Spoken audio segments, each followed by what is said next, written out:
Welcome back to another story on Infidelity Tales Lab. Before we begin, tell us, where in the world are you watching from? Now, let's dive into today's story. Chapter 1, New Beginnings. Neil Sexton stood in the doorway of his modest two-bedroom apartment, watching his 8-year-old daughter Emma bounce excitedly on the worn sofa. Sunlight filtered through half-drawn blinds, casting stripes across the hardwood floor he'd refinished himself last summer. It wasn't the sprawling suburban house he'd once shared with his ex-wife, but it was his clean, honest, earned. "Dad, can I wear my new sneakers to school tomorrow?" Emma asked, her dark curls bouncing as she turned to face him. "The light-up ones?" Neil smiled, crossing his arms. What happened to saving them for special occasions? "Every day with you is special," she said matter-of-factly, and Neil felt his chest tighten. 3 years since the divorce, and Emma still had a way of reminding him why he'd fought so hard for joint custody. Neil had built a new life from the wreckage of his marriage. At 42, he ran a small but successful security consulting firm with his business partner, Luis Marquez. They specialized in corporate investigations, nothing glamorous, mostly insurance fraud and background checks, but paid the bills and kept his mind sharp. More importantly, it kept him close to Emma. His phone buzzed. "Luis. Sexton, we got a problem with the Morrison case. Can you come by the office?" Neil glanced at Emma, who was now absorbed in a coloring book. "Give me 2 hours. Emma's mom is picking her up soon." He'd barely ended the call when the doorbell rang. Through the peephole, he saw Margaret Kaufman Christian, his ex-wife, standing beside her husband of 2 years, Darren Christian. Margaret looked polished as always. Blonde hair in a perfect bob, designer sunglasses perched on her head, a glossy shopping bag dangling from her manicured fingers. Darren stood slightly behind her, tall and rigid, his salt and pepper hair immaculately styled. He wore an expensive suit even on Saturday. The man always looked uncomfortable, like his skin was too tight. "Mommy!" Emma shrieked, running to the door as Neil opened it. "Hello, sweetheart." Margaret's voice was honey-sweet as she knelt to hug Emma. "We brought you something special for your birthday party next week." Neil's jaw tightened. Emma's birthday was still 6 days away, and they'd agreed to celebrate it together at Margaret's house. Neutral territory, for Emma's sake. But Margaret loved making a show of her generosity, especially in front of him. "You didn't have to do that," Neil said evenly. "Oh, but I wanted to." Margaret stood, her smile not quite reaching her eyes. "Darren and I saw it, and immediately thought of our little princess. Didn't we, honey?" Darren nodded, but said nothing. He rarely did. The man was a successful investment banker, controlled and calculated. Neil had run a background check on him before the wedding, old habits from his previous career as a detective. Clean record, impressive portfolio, no red flags. Just another rich, boring suit who'd swept in and given Margaret the lifestyle Neil never could. "Can I see it? Can I see it?" Emma jumped excitedly. Margaret produced a white garment box from a shopping bag, tied with an elaborate silver ribbon. Emma tore into it with childish enthusiasm, revealing a dress that made Neil's breath catch. It was stunning, the kind of dress you'd see in a magazine. Midnight blue velvet with intricate silver embroidery along the bodice, flowing skirt that would twirl perfectly when Emma spun. Delicate beadwork caught the light like stars. It must have cost a fortune. "It's beautiful," Emma gasped, holding it up against herself. "Isn't your stepmom generous?" Margaret asked, her voice lilting. Emma nodded happily, too young to catch the edge in her mother's tone. But Neil heard it, the subtle jab, the reminder that Margaret had moved on, moved up. "It's very nice," Neil said carefully. "Too nice for an 8-year-old's birthday party, don't you think?" "Nonsense. Only the best for Emma." Margaret checked her watch. "Actually, why don't you try it on now, sweetie? We want to make sure it fits perfectly. We can take it back if it needs alterations." Emma needed no further encouragement. She darted into her bedroom with the dress, leaving Neil alone with his ex-wife and her husband in the narrow hallway. "You really didn't have to spend so much," Neil said. "I know." Margaret's smile was triumphant. "But unlike some people, I can afford to spoil my daughter." Neil bit back a response. This was her game, subtle digs wrapped in maternal devotion. He learned not to engage. Emma emerged from her bedroom, twirling in the dress. It fit perfectly, like it had been custom-made for her. The skirt swished around her legs, and the silver embroidery shimmered. "What do you think?" Emma asked, beaming. Neil opened his mouth to answer, but the words died in his throat. He was looking at Darren Christian, whose face had gone completely white. The man's hands were trembling. His eyes were fixed on the dress with an expression Neil had seen before, on witnesses who'd just identified a murder weapon. "What do you think, Darren?" Margaret asked, oblivious or deliberately ignorant. Darren's mouth worked silently.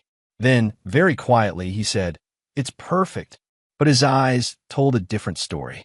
Chapter 2. Warnings. The moment stretched uncomfortably. Neil's instincts, honed by years of investigative work, were screaming that something was wrong. Darren Christian wasn't just uncomfortable. He was terrified. Sweat beaded on the man's forehead despite the apartment's cool temperature. "Are you okay?" Neil asked directly. Darren's head snapped toward him. For a moment, their eyes locked, and Neil saw something desperate in the other man's gaze. "A warning? A plea?" "Fine," Darren said hoarsely. "I just remembered. We have dinner reservations. We should go. But we just got here," Margaret protested, "and I wanted to discuss the party arrangements with Neil. We'll call him later." Darren's hand closed around Margaret's elbow, firm enough to make her wince. "Now!" Margaret's expression flickered with annoyance, but she masked it quickly. "Emma, sweetheart, why don't you take the dress off carefully? We'll pick you up tomorrow for brunch." After they left, Darren practically dragging Margaret out the door, Neil stood in his apartment, thinking. He'd known Darren Christian for 2 years. The man was boring, yes, but stable. Composed.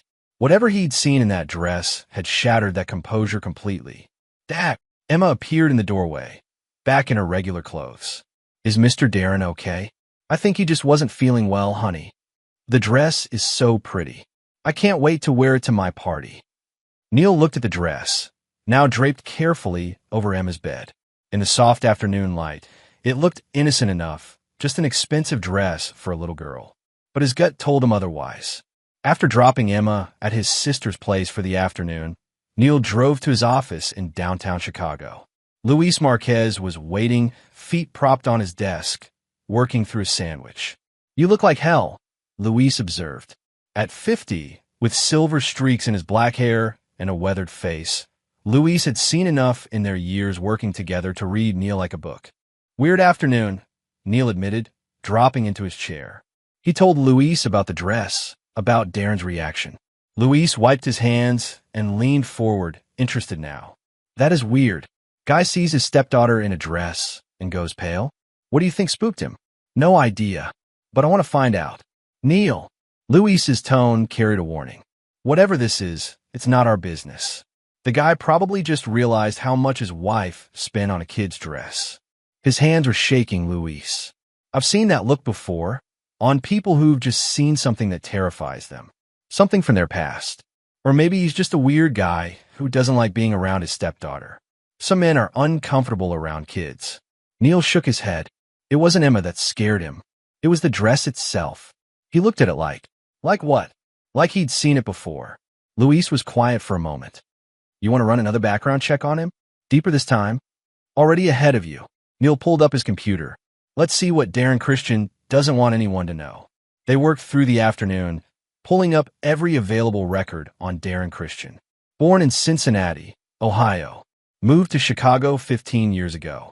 Worked his way up from junior analyst to senior investment banker at Morrison & Klein.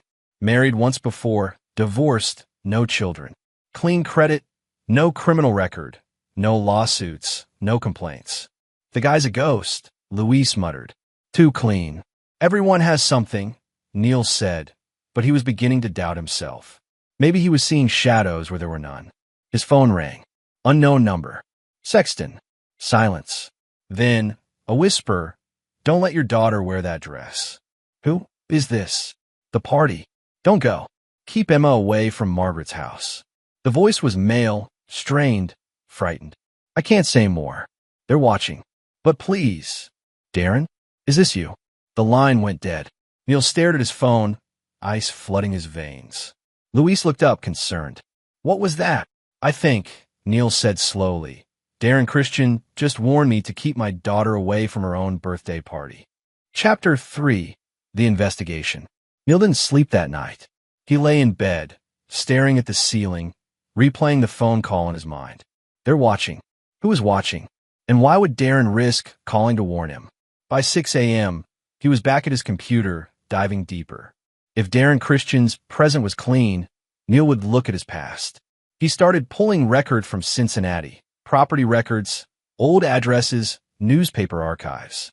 Luis arrived at 8 with coffee and bagels, finding Neil surrounded by printed documents and photographs. Tell me you haven't been here all night. Look at this. Neil pointed to a scanned newspaper article from 12 years ago. Darren Christian lived in Oakmont, Cincinnati. Small town, quiet neighborhood. In 2013, 3 teenage girls went missing from that area over an 8-month period.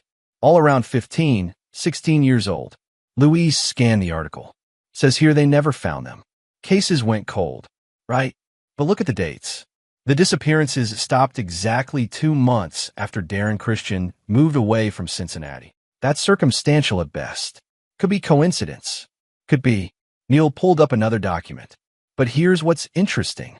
One of the girls, Sophie Mendez, was last seen wearing a distinctive dress. Her mother described it in detail to police. He slid a printout across the desk. Midnight blue velvet with silver embroidery. Luis went still. Jesus. I need to see that dress again. Take photos, check the tag, see if I can trace where it came from. Neil, if what you're thinking is true, then my daughter's mother either knowingly or unknowingly gave Emma a dress that belonged to a missing girl. And Darren Christian recognized it. Neil stood, grabbing his jacket. I'm going to Margaret's house. The hell you are. Not alone. Luis grabbed his own jacket. If you're right about this, you don't know what you're walking into. They drove to the upscale suburb where Margaret lived with Darren. A modern McMansion with a perfect lawn and a 3-car garage. Margaret's white Mercedes sat in the driveway. Neil rang the doorbell. Margaret answered, surprise flickering across her face. Neil, what are you doing here? Emma's not here. I know. I need to talk to you about the dress. Her expression cooled. If this is about the cost, Neil, I can spend my money however I want. It's not about the cost. Where did you get it? A boutique. What? Which boutique? I don't remember. Look, I have a facial appointment. Margaret. Neil's voice was steel. Where did you get that dress? Something in his tone made her pause. An estate sale. Darren took me. Why are you being so weird about this? An estate sale? Where? I don't know. Some warehouse. Darren handles all that. He knows I love finding unique pieces. She crossed her arms. What's this about? Was Darren with you when you bought it? No. He waited in the car. Said the place gave him a headache. Neil, you're freaking me out. Before Neil could respond, Darren's black sedan pulled into the driveway. The man emerged, froze when he saw Neil, then approached slowly. Mr. Sexton, what brings you here? We need to talk, Neil said. About the dress. About Sophie Mendez. About Oakmont, Cincinnati. The color drained from Darren's face for the second time in 2 days. Margaret looked between them, confused. What's going on? Who's Sophie Mendez? Darren's hand shot out and grabbed Neil's arm. His grip was painful, desperate. Please, he whispered. Not here. Not in front of her. In front of who? Margaret demanded. Darren, what is he talking about? Darren's eyes were wide with fear. He leaned in close to Neil and whispered 3 words that changed everything. She doesn't know. Neil understood then. Margaret wasn't the threat, but someone was. And Darren Christian, investment banker in boring suit, knew exactly who. Get in your car, Darren said urgently. Follow me. We'll talk somewhere safe. Darren. Margaret's voice rose. What the hell is going on? Stay here, Darren told her. Lock the doors. Don't go anywhere. I'll explain everything later. You'll explain now. But Darren was already moving toward his car. Neil exchanged a glance with Luis. Then they climbed into Neil's truck. Darren's sedan peeled out of the driveway, and they followed. They drove for 20 minutes, finally pulling into an empty parking lot near a shuttered warehouse. Darren got out, looked around nervously, then approached Neil's truck. Talk, Neil said, stepping out. Darren's composure cracked completely. I recognized that dress the moment I saw it. I've been searching for it for 12 years. Why? Because, Darren said, his voice breaking, my sister was wearing it when she disappeared. Chapter 4. Darren's Confession. Neil stared at Darren Christian, recalibrating everything. Your sister? Sophie. Darren's voice was hollow. Sophie Christian. She was 16. The newspaper said Sophie Mendez because that was our mother's maiden name. She'd gone back to using it after the divorce. Sophie lived with her. Louise stepped forward. You changed your name. After Sophie vanished, after the investigation went nowhere, I couldn't keep being reminded. Darren Christian was Sophie's brother, the one who failed to protect her. So I buried him, became someone else. His laugh was bitter. Didn't work. The guilt followed me anyway. 3 girls went missing from Oakmont, Neil said. Not just your sister. I know. Lisa Kowalski, Jennifer Harding, and Sophie. All within 8 months. All 15 to 17 years old. All from working-class families, the kind nobody pays much attention to when they disappear. Darren's hands clenched into fists. The police investigated for about 3 months, then the cases went cold. No bodies, no evidence, no leads. They just vanished, and you've been looking for them ever since. For Sophie. The others, I feel for their families, but Sophie was my baby sister. I was supposed to watch her that night, but I went out with friends instead. His voice cracked. When I moved to Chicago, built this new life, I thought I could escape it. Then I met Margaret. She was so different from everyone in Oakmont. Polished, sophisticated, confident. I thought maybe I deserved some happiness. Maybe I could finally move on. Until you saw the dress, Louise said quietly. I'd know it anywhere. My mother bought it for Sophie's birthday. She saved for months. It was custom-made. The embroidery, the beadwork, everything. Sophie wore it once, to a school dance. 2 weeks later, she was gone. And she was wearing that dress when she left the house. Neil's mind raced. How did Margaret get it? That's what I need your help figuring out. She said she bought it at an estate sale, but I need to know where, from who, and how the hell a dress my sister was wearing when she vanished ended up for sale 12 years later. You think whoever took your sister sold it? I think whoever took my sister kept trophies.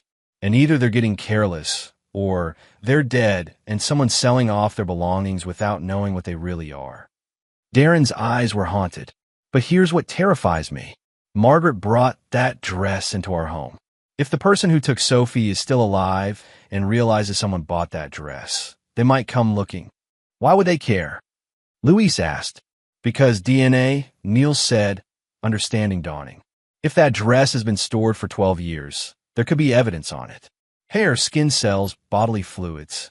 Evidence that could solve 3 cold cases. Darren nodded. Evidence that could send someone to prison for life. Or worse. Where's the dress now? Emma has it. At your apartment. Neil was already moving toward his truck. We need to get it. Send it to a private lab. Have it analyzed before anyone else knows about it. Wait. Louise grabbed his arm. If what you're saying is true, and someone's watching that dress, Neil's daughter could be in danger. We need to think this through. Darren's face twisted with anguish. God, what have I done? I should have destroyed it the moment I saw it. But I couldn't. It's all I have left of Sophie. Nobody's destroying anything, Neil said firmly. But we need to be smart. Louise, call Kay Barrett. She owes us a favor. Kay Barrett was a detective with Chicago PD, someone they'd worked with on several cases. If anyone could help them navigate this without going through official channels and alerting whoever might be watching, it was her. While Louise made the call, Neil turned back to Darren. The estate sale. I need every detail you remember. It was in a warehouse district, south side. Margaret saw an ad online. The place was full of stuff, furniture, clothes, jewelry. Everything seemed high-end, but old-fashioned. The woman running it said it was from various estates, consolidated for sale. Do you remember the woman's name? Tanya something. Dark hair, 40s, very professional. Neil pulled out his phone and started searching. Estate sale companies, Southside Chicago, woman named Tanya. After several searches, he found it. Premium Estate Liquidators, Tanya Proctor, proprietor. He showed Darren the photo on the website. Her. Yes, that's her. Louise returned. Kay can meet us in an hour. She's off duty, but she'll help. Where? Your place, Neil told Darren.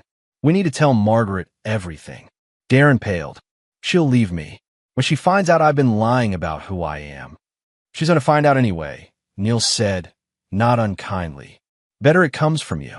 And we need to know everything about how she got that dress, who else was at that sale, anything she remembers. The drive back to Darren's house was tense. Margaret's Mercedes was still there, but now a black SUV with tinted windows sat across the street. Neil noticed it immediately, his instincts flaring. Is that SUV usually there? He asked Darren. Never seen it before. Circle the block, Neil told Luis, who was driving. Let's see if it follows. They drove around the neighborhood. The SUV didn't move. But when they parked 2 houses down and walked toward Darren's house, Neil caught movement in the SUV's front seat. Someone was watching. Go through the back, Neil murmured to Darren. We'll follow in a minute. Darren nodded and cut through a neighbor's yard. Neil and Luis waited, watching the SUV. When they finally approached the house from the front, the vehicle started its engine and drove away slowly. Luis caught the license plate. I'll run it. Inside, they found Margaret pacing the living room, fury radiating from her. Where the hell have you been? What's going on? Darren took a deep breath. Margaret, sit down. There's something I need to tell you. About who I really am. And about that dress. Chapter 5. Connecting the Pieces. Margaret Kaufman Christian's perfectly composed facade shattered as Darren told his story. She listened in silence, her face cycling through disbelief, shock, and finally anger. You lied to me, she said when he finished. About everything. Your name, your past, your family. I know, Darren said miserably. I'm sorry. Sorry. Her voice rose. We've been married for 2 years. How could you? She stopped, horror dawning. Oh my God. I gave Emma a dress that belonged to your dead sister. Missing sister, Darren corrected gently. We never found a body. That's not better. Margaret stood, hands shaking. Some psycho kept your sister's dress for 12 years, and I bought it at an estate sale? Jesus Christ, Darren. We don't know for sure what happened, Neil interjected. That's what we're trying to figure out. No. Margaret spun toward him. What you're trying to figure out is whether I'm in danger. Whether Emma's in danger. Aren't you? Neil didn't answer. He didn't have to. The doorbell rang. Everyone froze. Through the window, Neil saw Detective Kay Barrett's unmarked sedan. He let her in. Kay was a woman in her late 40s, sharp-eyed and no-nonsense. She'd risen through the ranks of Chicago PD through sheer competence and had built a reputation for closing cold cases. She listened as Neil explained the situation, taking notes. I remember this case, she said when he finished. The Oakmont disappearances. I was just a patrol officer then, but it was all over the news. Never solved. She looked at Darren. I'm sorry about your sister. Can you help us? Darren asked. Unofficially. If I open this through official channels, it'll alert a lot of people. Chain of custody for the dress will be questioned since it's changed hands multiple times. Better to gather information first. She turned to Margaret. I need you to remember everything about that estate sale.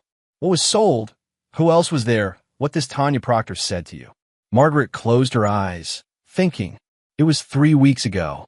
Saturday. Darren had a work thing nearby, and we had time to kill. I saw the ad on Facebook, Premium Estate Liquidators, designer clothing and accessories, 1 day only. The address was a warehouse. What else was for sale? Clothes mostly. Vintage stuff, but high quality. Shoes, purses, jewelry. Some furniture in the back. There were maybe a dozen other people browsing. Did anyone else look at the blue dress? I don't think so. It was in a box with other children's clothes, tucked away. I almost missed it. Margaret's face went pale. Oh God, there were other children's clothes. What if? Focus, Kay said firmly. Did you pay cash or card? Card. My credit card. Good. I can trace the payment to Tanya Proctor's company. Kay made note. What about security? Cameras? I don't remember seeing any. Did Tanya Proctor say anything about where the items came from? She said it was from various estates being liquidated. I asked about the dress specifically, if it was vintage. She said it was custom-made, part of a collection from a private estate in Cincinnati. Cincinnati. Kay looked at Darren. Your sister's dress, confirmed. But how did it get from Oakmont to a Chicago warehouse? Luis had been working on his laptop. Found the black SUV. It's registered to a company called Meridian Holdings. Looks like a shell corporation. Let me see. Kay studied the screen. I'll run this through our database. See if it pops up in any investigations. Neil's phone rang. Emma's name lit up the screen. His sister's number. Emma was calling from there. Hey, honey. Dad. Emma's voice was excited. Aunt Cara said I can show her my new dress. Can I try it on? Neil's blood ran cold. He'd left the dress at his apartment, forgotten in the chaos of the last 24 hours.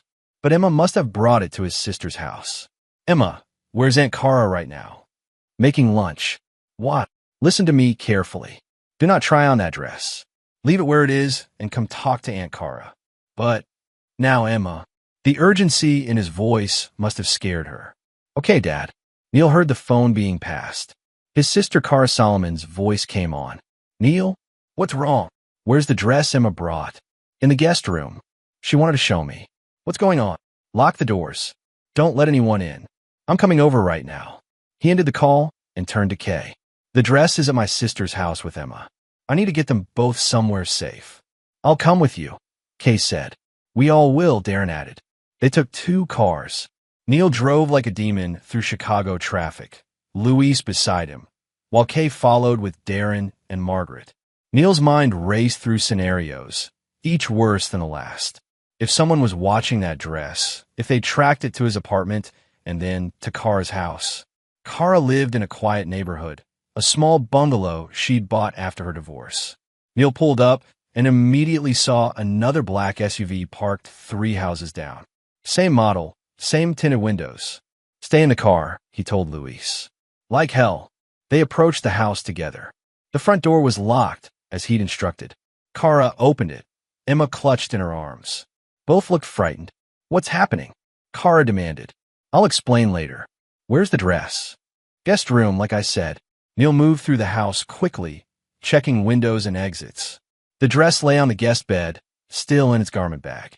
He picked it up carefully, fighting the urge to examine it too closely. Evidence. This was evidence. Kay arrived with the others.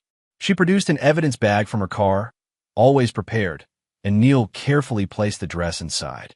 We need to get it to a private lab, Kay said. I know someone who can analyze it discreetly. What about Emma? Cara asked. Is she in danger? Neil knelt in front of his daughter. Emma, honey, I need you to answer some questions. Did anyone come by while you had the dress? Anyone knock on the door or call? Emma shook her head. No, Dad. You're scaring me. I know, baby. I'm sorry. He hugged her tightly. You're going to stay with Aunt Cara for a few more days, okay? And I'm going to have Uncle Luis stay here too, just to make sure everything's safe. Why wouldn't it be safe? Neil exchanged glances with Luis, who nodded grimly. He'd stay. He'd keep them safe. As they prepared to leave with the dress, Margaret pulled Neil aside. This is my fault. I bought it. I gave it to her. You didn't know. I should have asked more questions. Where it came from, why it was being sold. Her eyes were red. If anything happens to Emma, nothing's going to happen to her, Neil said firmly. I promise you that. But as they drove away, the black SUV pulling into traffic behind them, Neil wondered if that was a promise he could keep. Chapter 6. The Warehouse. Kay Barrett's contact was a forensic specialist named Ollie Mayo, a former FBI lab tech who'd gone private after retirement. His lab was in a nondescript building near the university, crammed with equipment that probably cost more than Neil's truck. Give me 3 days, Ollie said after examining the dress. If there's DNA, I'll find it. If there are any other biological markers, blood, saliva, anything, I'll identify them. Can you also tell us anything about the dress itself? Neil asked. Where it was made? Any identifying marks? I'll do a full analysis. Fabric, thread, stitching patterns. If it was custom made, there might be a tailor's mark. They left the dress in Ollie's capable hands.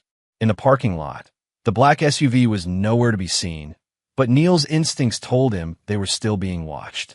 We need to go after Tanya Proctor, he said. Find out exactly where she got this dress. I'll get a warrant for her records, Kay said. That'll take too long, and it'll tip her off that we're investigating. Neil looked at Darren. You said the estate sale was at a warehouse. Do you remember the address? Darren pulled it up on his phone. South Archer Street. But it's probably empty now. The sale was weeks ago. Let's find out. Kay frowned. Neil, if you're planning what I think you're planning, then don't come with us. We're just going to look around. Breaking and entering is still illegal. Who said anything about breaking? Maybe the door will be unlocked. Kay sighed. I can't be part of this. But she handed him a small device. This is a GPS tracker. Stick it to your belt. If something happens, I'll know where you are. As Kay drove away, Louise turned to Neil.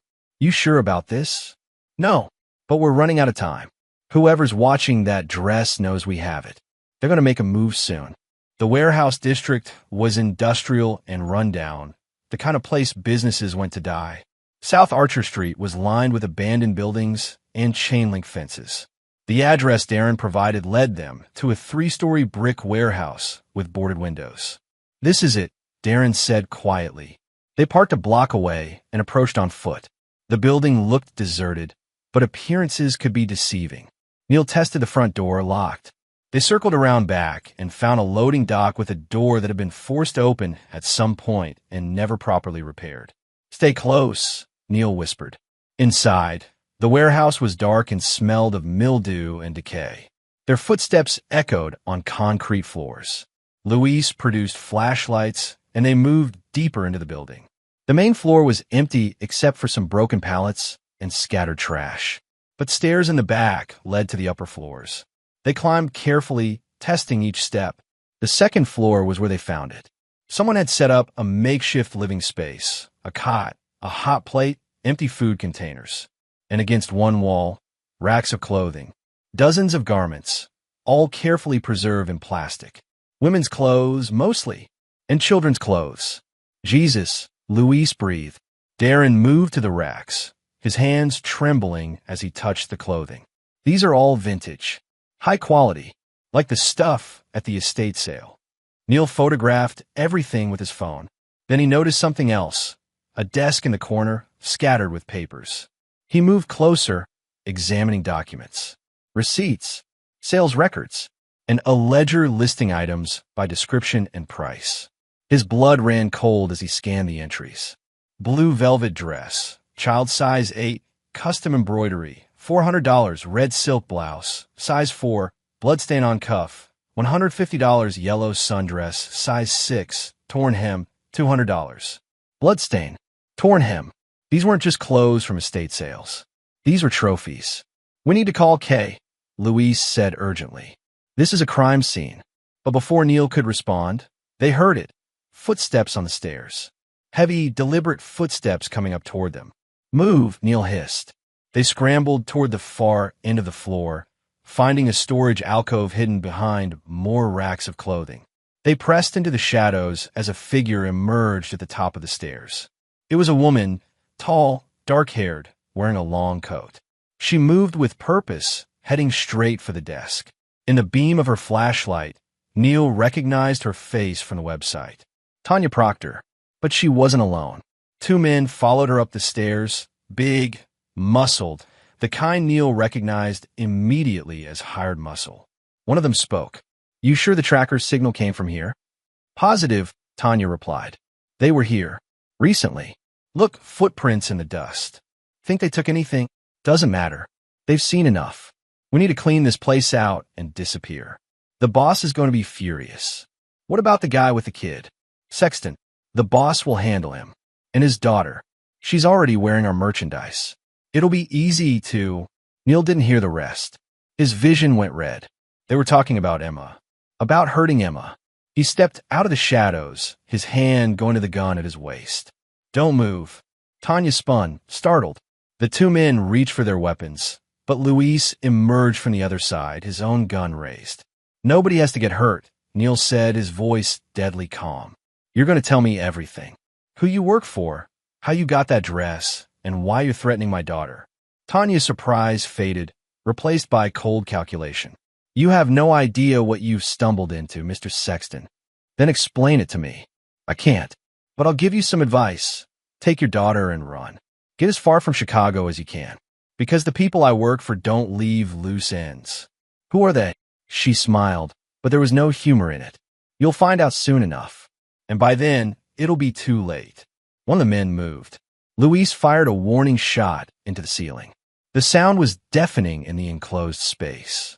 Next one goes through your knee, Luis said coldly. All right. Tanya raised her hands. What do you want to know? Start with the dress. The blue one with silver embroidery. Where did you get it? From a client. Someone who collects things. Collects what? Clothes. Memories. Souvenirs. From his work. His work killing teenage girls? Tanya's smile widened. I never said that. Darren emerged from the shadows, his face twisted with anguish. Where's my sister? Where's Sophie? Tanya looked at him with something like pity. Gone. They're all gone. Has been for years. I'm sorry. Sorry. Darren lunged forward, but Neil caught him.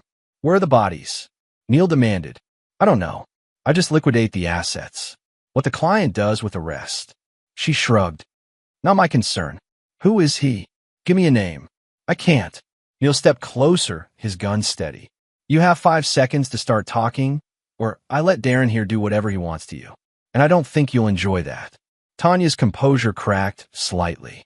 The client uses different names, but the one I know him by is Fermin Pitts. The window exploded. Glass shattered inward. Luis cried out and went down. Neil spun, saw a red dot dancing on his chest, laser sight, and dove for cover as gunfire erupted. The warehouse became chaos. Tanya and her men scrambled for the stairs. Neil crawled to Luis, who was clutching his shoulder, blood seeping through his fingers. I'm okay, Luis grunted. Get her. But Tanya and her men were already gone, thundering down the stairs. Neil heard vehicles starting outside, tires squealing. He called Kay, his hands shaking. Officer down. Send ambulance to South Archer Street. Shots fired. More sirens. More chaos. As paramedics loaded Luis into an ambulance, Kay arrived, her face grim. You better have something, she said. Neil did. He had a name. Fermin Pitts. And he had a mission. Stop him before he got to Emma. Chapter 7. The Hunt. Luis survived, but the bullet had shattered his collarbone. As he lay in the hospital, drifting in and out on painkillers, he grabbed Neil's arm with surprising strength. Get that bastard, he whispered. For Emma. For Sophie. For all of them. Neil intended to. Kate Barrett ran the name Fermin Pitts through every database she could access. What she found made Neil's blood run cold. Fermin Pitts is a ghost, she reported, spreading files across a conference table at the police station. No credit history, no tax returns, no property records. But I found something in our cold case files. 5 years ago, a CI mentioned a man named Pitts in connection with trafficking. Not drugs, people. Specifically young girls. Trafficking. Darren looked sick. Sophie was trafficked. The investigation went nowhere. The CI disappeared before they could testify. Case was closed due to lack of evidence. Kay pulled up a grainy surveillance photo. But this image was captured near the CI's last known location. The photo showed a man in his 50s, average height, thin face, unremarkable features. The kind of person who could disappear into a crowd. That's Pitts. We think so, but we've never been able to confirm identity. He's smart, doesn't use technology, doesn't leave paper trails. Everything is done through intermediaries like Tanya Proctor. Where is she? In the wind. Her apartment's been cleared out. The warehouse is empty. She's gone underground. Neil slammed his fist on the table. Then how do we find Pitts? We don't, Kay said. He finds us. Or more specifically, he comes for the dress. That evidence could connect him to multiple murders. He can't let it exist. So we're just supposed to wait for him to make a move? No. Kay's expression was hard. We set a trap, and we used the dress as bait. The plan was simple but risky. They would let word leak that the dress was being analyzed at Ollie Mayo's lab. Fermin Pitts would have to make a move to destroy it. When he did, they'd be waiting. What about Emma? Margaret demanded. She'd been by Neil's side throughout the investigation, her initial anger at Darren transforming into fierce determination. If he knows about the dress, he knows about her. Emma's safe with Kara and police protection, Kay assured her. We've moved them to a safe house. Pitts won't get near her. But Neil couldn't shake his unease. Men like Fermin Pitts didn't survive for decades by being predictable. Whatever move he made, it wouldn't be the obvious one. They set up surveillance on Ollie Mayo's lab. Undercover officers, concealed cameras, the works. Neil, Darren, and Kay took shifts watching from an unmarked van across the street. 2 days passed. Nothing. Maybe he's not taking the bait, Darren said on the third night. He looked haggard, surviving on coffee and rage. He'll come, Neil said. He has to. But as the words left his mouth, his phone rang. The safe house. Mr. Sexton. The officer sounded panicked. We have a situation. Your sister and daughter, they're gone. Neil's world tilted. What do you mean gone? They went out for a walk in the secure neighborhood, like they have every day. But they didn't come back. We found Officer Brennan unconscious. Someone hit him from behind. Neil was already running for his truck, Kay and Darren close behind. How long? 20 minutes. We have units searching the area. He has them, Neil said, his voice hollow. Pitts has Emma and Kara. His phone buzzed with a text from an unknown number. A photo loaded. Emma and Kara, tied to chairs in a dim room, both crying. And a message. You have something I want. I have something you want. Make the trade, and everyone lives. Try anything clever, and I'll do to your daughter what I did to Sophie Christian. Below that, an address. And a time, midnight tonight. 3 hours away. Darren made a strangled sound, reading over Neil's shoulder. Kay grabbed the phone, studying the image. I can trace this, she said. Give me time. We don't have time, Neil said. He wants the dress. We get it to him. Neil, it's evidence. If we hand it over. I don't care about evidence. I care about getting Emma back alive. Neil started the engine. Tell your officers to back off. This is between me and Pitts now. Kay grabbed his arm. Don't be stupid. Let me set up a tactical team. He'll see them coming. He's too smart. Neil's voice broke. Please, Kay. This is my daughter. Kay was silent for a long moment. Then she made a decision. All right, but you're not going alone. She looked at Darren. Can you shoot? Not well. Doesn't matter. You just need to look threatening. She pulled out her backup piece, a compact 9mm, and handed it to him. Stay behind Neil. Follow his lead. And for God's sake, don't shoot unless you absolutely have to. The address Pitts had sent was an abandoned meatpacking plant on the south side, a sprawling complex of rusted metal and broken windows. The perfect place for an ambush. They arrived with 20 minutes to spare. Neil retrieved the evidence bag containing the dress from Kay's trunk. His hands were steady, but inside he was screaming. If Pitts hurt Emma, if he laid one finger on her, I'm getting my sister back tonight, Darren said quietly. One way or another. Neil looked at him. Your sister's dead, Darren. Pitts as much as admitted it. I know, but I'm getting her justice. That's close enough. They entered through a side door, weapons drawn. The interior was dark and cavernous, lit only by moonlight filtering through broken skylights.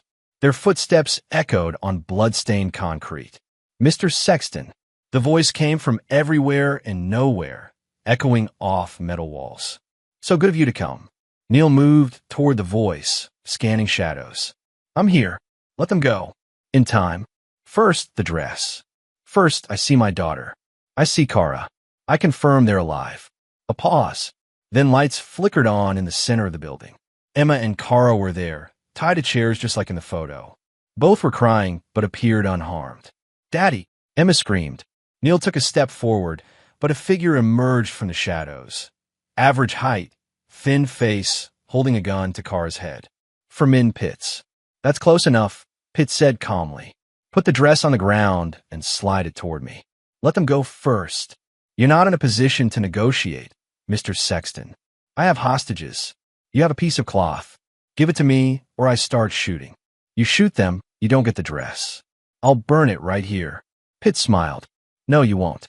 Because you're a good man. A father who loves his daughter. You'd never risk her life over evidence.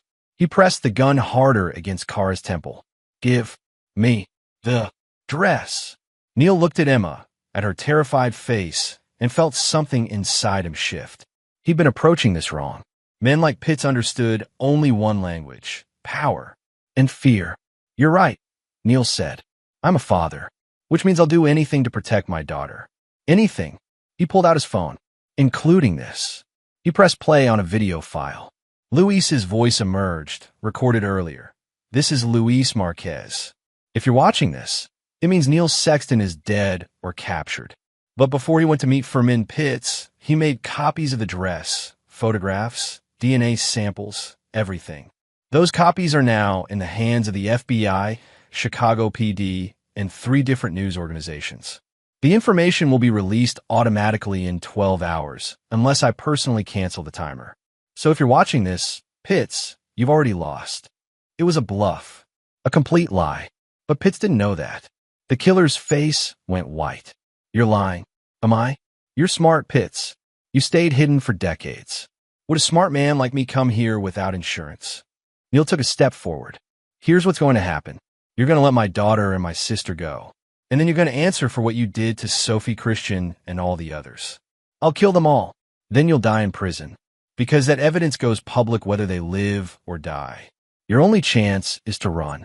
Now, while you still can. Neil saw the calculation in Pitts' eyes, the quick assessment of risk versus reward. For a man who'd survived by being careful, the threat of exposure was worse than death. Pitts lowered his gun and smiled. Clever. Very clever, Mr. Sexton. But you made one mistake. What's that? You assumed I came alone. Lights blazed on throughout the building. Neil spun, heart sinking, as figures emerged from the shadows. 5, 6, 7 armed men. Tanya Proctor was among them, her face cold. Did you really think I'd risk meeting you without backup? Pitts asked. I've been doing this for 30 years. I don't make mistakes. Neil's bluff had failed. They were surrounded, outgunned. And Emma was still tied to that chair, crying for him. But Darren Christian, quiet Darren who'd spent 12 years drowning in guilt, who'd changed his name and tried to forget his past, stepped forward. Then you've already made your last mistake, he said. Because you're right. Neil isn't alone either. The windows exploded inward. Tactical teams rappelled through, shouting commands. Kay Barrett's voice boomed through a megaphone. Police, drop your weapons. Pitts' men hesitated, looking to their leader. Pitts himself was frozen, calculating odds, looking for an exit. It's over for men, Kay called out. The building is surrounded. There's no way out. For a moment, Neil thought Pitts might surrender. Then the killer smiled, a horrible, empty expression, and raised his gun toward Emma. Neil didn't think. He threw himself forward, the evidence bag with Sophie's dress tumbling from his hands. He reached Emma just as Pitts fired, taking the bullet in his side instead of his daughter. Pain exploded through him, but he kept moving, covering Emma's body with his own as gunfire erupted throughout the building. When the shooting stopped, 6 of Pitts' men were down. Tanya Proctor was on the ground, hands cuffed behind her back. And Fermin Pitts was sprawled on the concrete, blood pooling beneath him. Darren Christian stood over him, the backup piece still raised, tears streaming down his face. That was for Sophie, Darren whispered. Chapter 8, Recovery. Neil woke in a hospital bed, his sides screaming with pain. Emma was curled up beside him, sleeping, her small hand gripping his. Kara sat in a chair nearby, battered but alive. Hey, Luis said from the doorway. His arm was in a sling, but he was grinning. You look like hell. Feel worse. Neil's voice was rough. What happened? You took a bullet meant for your daughter, then passed out like a drama queen while the rest of us cleaned up. Luis's grin faded. Pitts is dead. Darren shot him. Self-defense. Kay's testimony confirms it. The other men are in custody. Tanya, singing like a canary. She's giving up names, locations, everything.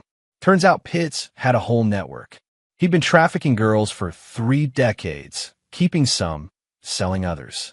The ones he kept, well, the dress was just one trophy among many. Neil felt sick. Sophie, we found remains at a property Pitts owned in Indiana. 11 sets of remains so far. Forensics is still processing, but Luis's voice was gentle. Sophie's probably among them. Darren will finally be able to bring his sister home. Emma stirred, opening her eyes. Daddy, I'm here, baby. I'm here. She burst into tears, and Neil held her, ignoring the pain in his side. Nothing mattered except this moment, his daughter safe in his arms. Over the next few days, the story emerged in pieces. Fermin Pitts had been a predator for most of his adult life, targeting vulnerable girls from working-class families. He'd used legitimate businesses as fronts, including premium estate liquidators, run by Tanya Proctor. When his victims died from abuse, neglect, or deliberate murder, he'd kept their belongings as trophies. Eventually, he'd started selling some items through estate sales, never imagining anyone would recognize them. The blue dress had been a mistake, his first in years, and it had brought his empire crashing down. Kate Barrett led the investigation, connecting Pitts to 17 missing girls across 3 states. More victims were likely, but those 17 were confirmed. Their families would finally have closure. Darren Christian became a shell of himself after shooting Pitts. Neil visited him in the psychiatric ward where he'd been admitted for observation. "I killed a man," Darren said quietly, staring at his hands. "I've thought about it for 12 years. What I'd do if I found the person who took Sophie. I imagined all kinds of revenge. But when the moment came, when I actually pulled that trigger, I felt nothing. Just empty." "You saved my daughter's life," Neil said. "Emma's alive because of you. Is that supposed to make me feel better?" "No, but it's the truth." Neil sat beside him. "Margaret's worried about you. She wants to help. I lied to her about everything, and she forgave you. She's waiting outside right now. Let her in, Darren." After a long moment, Darren nodded. Neil's own recovery was slower. The bullet had missed major organs, but cracked a rib and done significant muscle damage. He needed months of physical therapy, but he'd take months of pain over 1 second of Emma being hurt. Emma herself was seeing a child psychologist, working through the trauma of being kidnapped. She had nightmares, cried at random moments, clung to Neil constantly. But she was resilient. Kids were. "Dad," she asked one night as he tucked her in, "is the bad man really gone?" "Yes, honey. He's gone. He can't hurt anyone anymore." "What about the dress? The pretty blue one? It's evidence now. But after the trial, maybe we can give it back to someone who loved the girl who wore it." He smoothed her hair. "Would that be okay? I think she'd like that. I think she'd want her family to have it back." "What did you get so wise?" "I'm 8 now, Dad. Almost 9. I'm practically grown up." Neil smiled and kissed her forehead. "Don't grow up too fast." "I'm not ready." 2 months later, Kay called with news. Forensics confirmed it. One of the sets of remains belongs to Sophie Christian. They used dental records. Neil drove to Margaret's house, where Darren had been staying since his release from psychiatric care. He found Darren in the backyard, staring at nothing. "They found her," Neil said quietly. Darren closed his eyes. Tears leaked from beneath his lids. "I know. The detective called. They're releasing her remains next week. My mother wants to bury her in Cincinnati, next to our father." "That's good. Is it?" Darren's voice was hollow. "She's been dead for 12 years. I've been searching for 12 years. And now she's just bones in a box. That's all I have left of my baby sister." "It's not all you have." Neil pulled out a small box, carefully wrapped. "The dress. The state's attorney approved its release. It's been processed for evidence. But it's yours now. Sophie's." Darren took the box with shaking hands. He opened it slowly, revealing the carefully folded blue dress. The silver embroidery still caught the light, still beautiful despite everything it had witnessed. "Thank you," Darren whispered, "for giving her back to me, for making sure Pitts could never hurt anyone else. We did it together. You, me, Louise, Kay. All of us. I'm leaving Chicago," Darren said suddenly. "After the funeral, Margaret and I, we're moving to Cincinnati. Starting over. I need to be near where Sophie's buried. I need to be someone who doesn't hide anymore." "That sounds healthy." "She's pregnant." Darren's voice cracked. "Margaret's pregnant. We found out last week. A girl." Neil felt emotion well up. "Congratulations. We're naming her Sophie. Sophie Christian Kaufman." Darren looked at Neil. "I want you to be your godfather. You and Emma. I want Sophie's legacy to be about the people who loved her, who fought for her, not the monster who took her. I'd be honored." Chapter 9, New Beginnings. 6 months later, Neil stood in a Cincinnati cemetery, Emma's hand in his, as they laid flowers on Sophie Christian's grave. The headstone was simple but beautiful, listing her dates in a single line. Forever young, forever loved. Did you know her? Emma asked. No, honey, but her brother is my friend. And because of her, a lot of bad people got caught. Because of a dress. Because people care enough to ask questions. To not give up. Neil knelt beside his daughter. Emma, when you get older, you're going to face hard things. Scary things. And sometimes it'll be easier to look away, to pretend you don't see problems. But I want you to remember Sophie. Remember that one person asking questions can change everything. I'll remember, Dad. They drove to Darren and Margaret's new house, a charming colonial in a quiet neighborhood. Margaret was heavily pregnant now, glowing despite her discomfort. Darren looked healthier than Neil had seen him since they'd met, still haunted, still carrying guilt, but learning to live with it. Neil, Emma, Margaret hugged them both. Come in, come in. Lunch is almost ready. They ate in the backyard, talking about normal things, Emma's school, Luis's recovery, Darren's new job at a local nonprofit helping families of missing persons. The conversation carefully skirted around the darkness they'd all survived. But after lunch, when the women were inside and Emma was playing with the dog Darren and Margaret had recently adopted, Darren pulled Neil aside. I need to tell you something, he said, about that night, when I shot Pitts. You don't have to. I do. Darren's eyes were haunted. I told everyone it was self-defense. That I shot him because he was aiming at Emma. And that's true. But that's not the whole truth. Neil waited. I aimed for his chest. Center mass, like Kay taught me. But in that split second, I thought about Sophie. About what he did to her, to all those girls. And I wanted him to suffer. I wanted him to feel fear like they felt fear. Darren's voice dropped to a whisper. So I adjusted my aim. Made sure the shot wouldn't kill him instantly. Made sure he'd have time to know he was dying, to be afraid. Darren, he deserved it. They all deserved worse. But I need you to know that I'm not the good man everyone thinks I am. I'm someone who made another human being suffer in their final moments. And I'd do it again. Neil was quiet for a long moment. Then he said, I know. You know, I saw where you aimed. I saw the shot placement. I've been a cop, remember? I know the difference between a defensive shooting and an execution. Neil met Darren's eyes. And I've never said a word. Because you're right. He deserved it. And if our positions had been reversed, if Emma hadn't been there and I'd had a clear shot, I would have done the same thing. Does that make us monsters? No.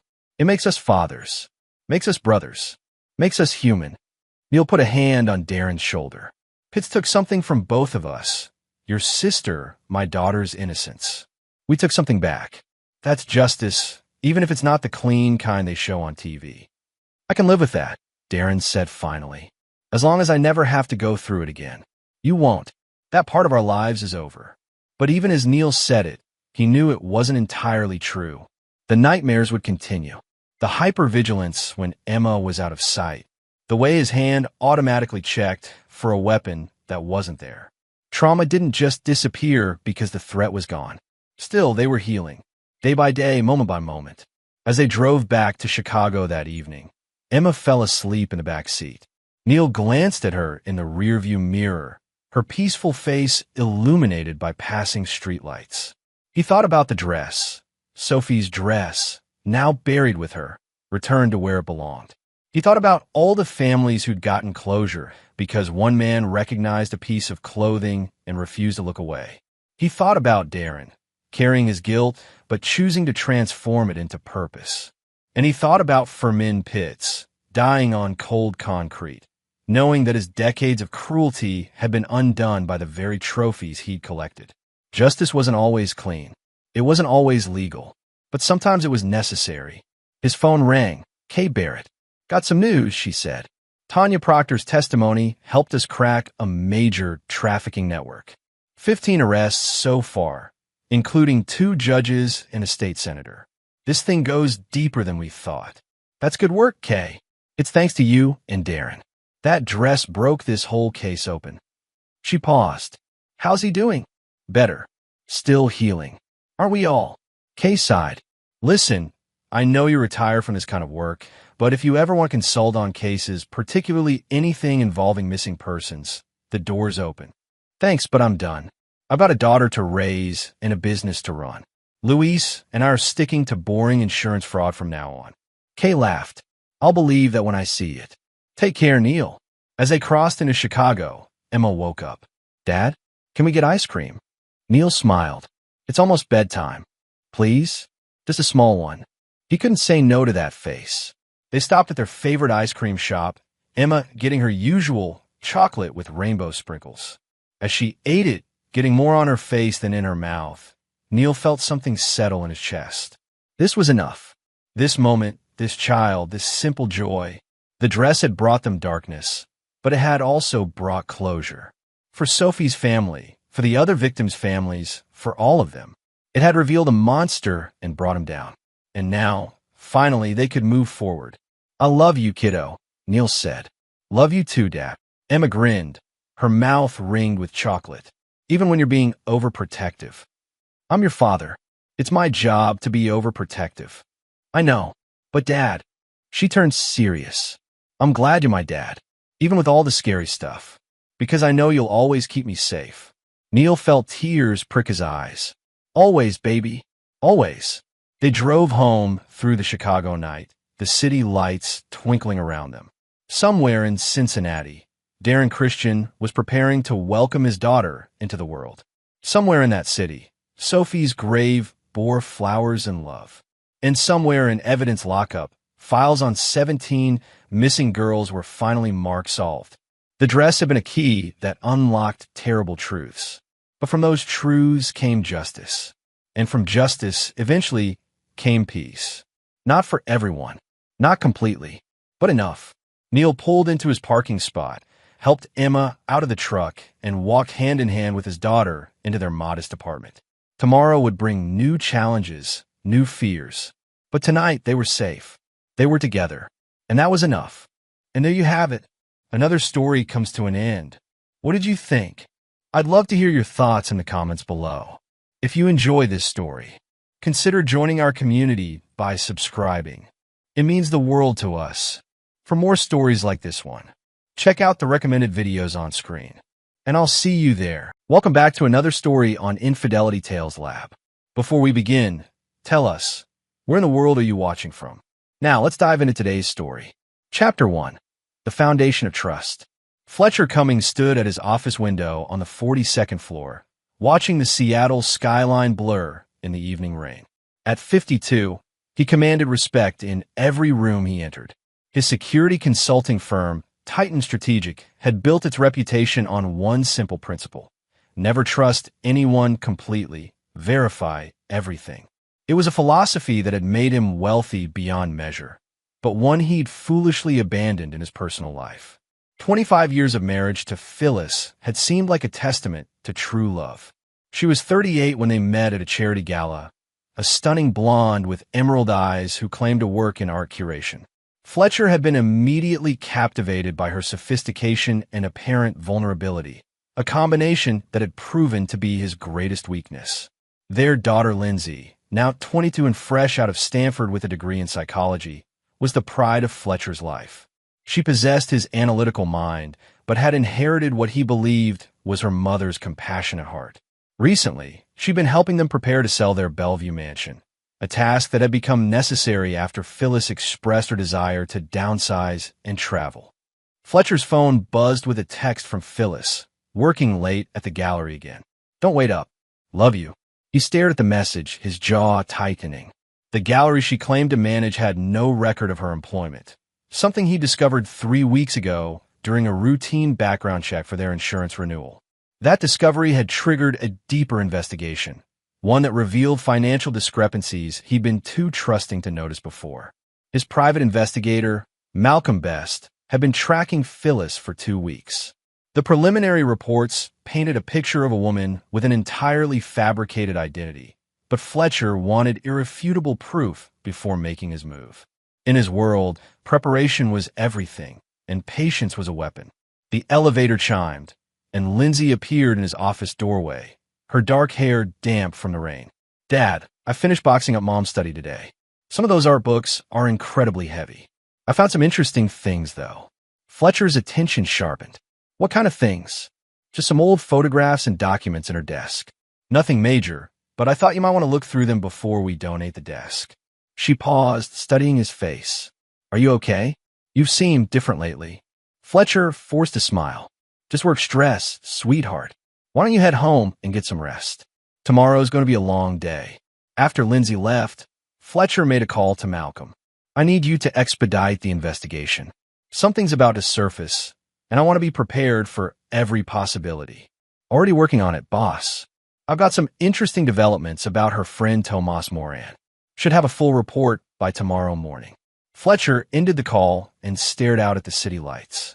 25 years of his life, given to a woman who'd been playing an elaborate con. But she'd made one crucial mistake. She'd underestimated him. In his line of work, Fletcher had learned that the most devastating defeats came not from brute force, but from patience, planning, and perfect timing. Tomorrow, he would begin the careful process of dismantling everything Phyllis thought she'd built. Chapter 2. Beneath the Surface. The next morning, Fletcher arrived at his Bellevue home to find Lindsay in Phyllis's study, carefully wrapping framed photographs in newspaper. The room had always been off-limits to him. Phyllis's creative sanctuary, where she claimed to write art reviews and manage her gallery connections. I saved all the desk contents for you to go through, Lindsay said, gesturing to 3 bankers' boxes. Some of it looks like personal correspondence that goes back years. Fletcher examined the study with new eyes. The expensive art books, the carefully curated antique furniture, the locked filing cabinet, everything suddenly seemed like stage dressing. Phyllis had always insisted on handling her own affairs, claiming she was financially independent from family money. He'd respected that independence, viewing it as strength rather than deception. His phone rang. Malcolm's voice was tense with excitement. Fletcher, you need to hear this. Your wife isn't who she says she is. Her real name is Phyllis Hartwell, and she's been married twice before. Both previous husbands died under suspicious circumstances, but nothing was ever proven. The first one, allegedly heart attack at 45. The second, car accident. Both left her substantial inheritances. Fletcher's blood ran cold. What about Tomas Moran? That's where it gets interesting. He's not just her lover. He's her half-brother. They've been running long-term cons together for over 15 years. The art gallery, her expertise, even her family background, all fabricated. They target wealthy, isolated men and either slowly drain their assets, or Malcolm's voice trailed off. Or what? Or they arrange accidents. Fletcher, I think you need to consider that you might be in physical danger. There are too many coincidences here. Fletcher absorbed this information with the cold calculation that had built his empire. Continue surveillance, but keep your distance. I want to know every move they make, every phone call, every meeting. And Malcolm? Start documenting everything. When I move against them, I want it to be devastating and final. After ending the call, Fletcher turned to find Lindsay watching him with concern. Dad, who was that? You look like you've seen a ghost. He forced himself to appear calm. Just a client situation. Nothing for you to worry about. He glanced at the boxes of documents. Why don't you take a break? I'll finish going through these. Lindsay nodded, but hesitated at the door. Dad, can I ask you something? Has Mom seemed different to you lately? More distant. The question hung in the air like a loaded weapon. Fletcher realized that Lindsay might have noticed things he'd been too blinded by trust to see. What makes you ask that? I don't know. Little things. She never seems to be where she says she is. And yesterday, when I was moving her jewelry box, I found keys to a safety deposit box I've never seen before. When I asked her about it, she got really defensive and said it was just for important documents. Fletcher's mind raced. A safety deposit box meant hidden assets, backup plans, escape routes. Which bank? First National, downtown. Box 247. Lindsay frowned. Should I not have told you that? You did the right thing, sweetheart. Your mother and I. We need to have some conversations about our financial planning. After Lindsay left, Fletcher opened the first box of documents. What he found confirmed his worst suspicions and gave him the ammunition he needed. Love letters from Tomas dating back 3 years. Detailed financial records of accounts Fletcher had never known existed. And most damning of all, an insurance policy on Fletcher's life worth $5 million, a policy he'd never signed. His hands trembled slightly as he read Tomas's latest letter. The old man is getting suspicious. Maybe it's time to move to the final phase. The brake lines are easy enough to cut, and with his driving habits, it'll look like an accident. Fletcher set the letter down carefully. They weren't just planning to rob him. They were planning to kill him.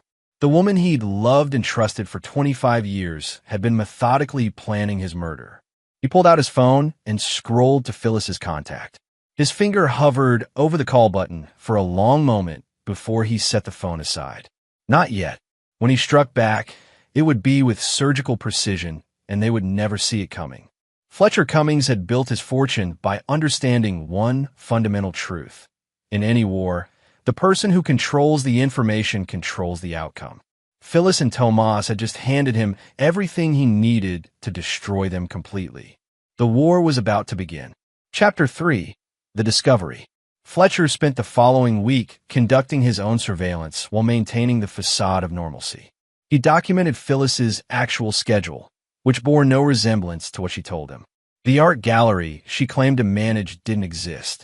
Instead, she spent her days at Tomas Moran's apartment in Queen and emerging only for carefully staged phone calls to maintain her deception. Malcolm's expanded investigation revealed the full scope of their operation.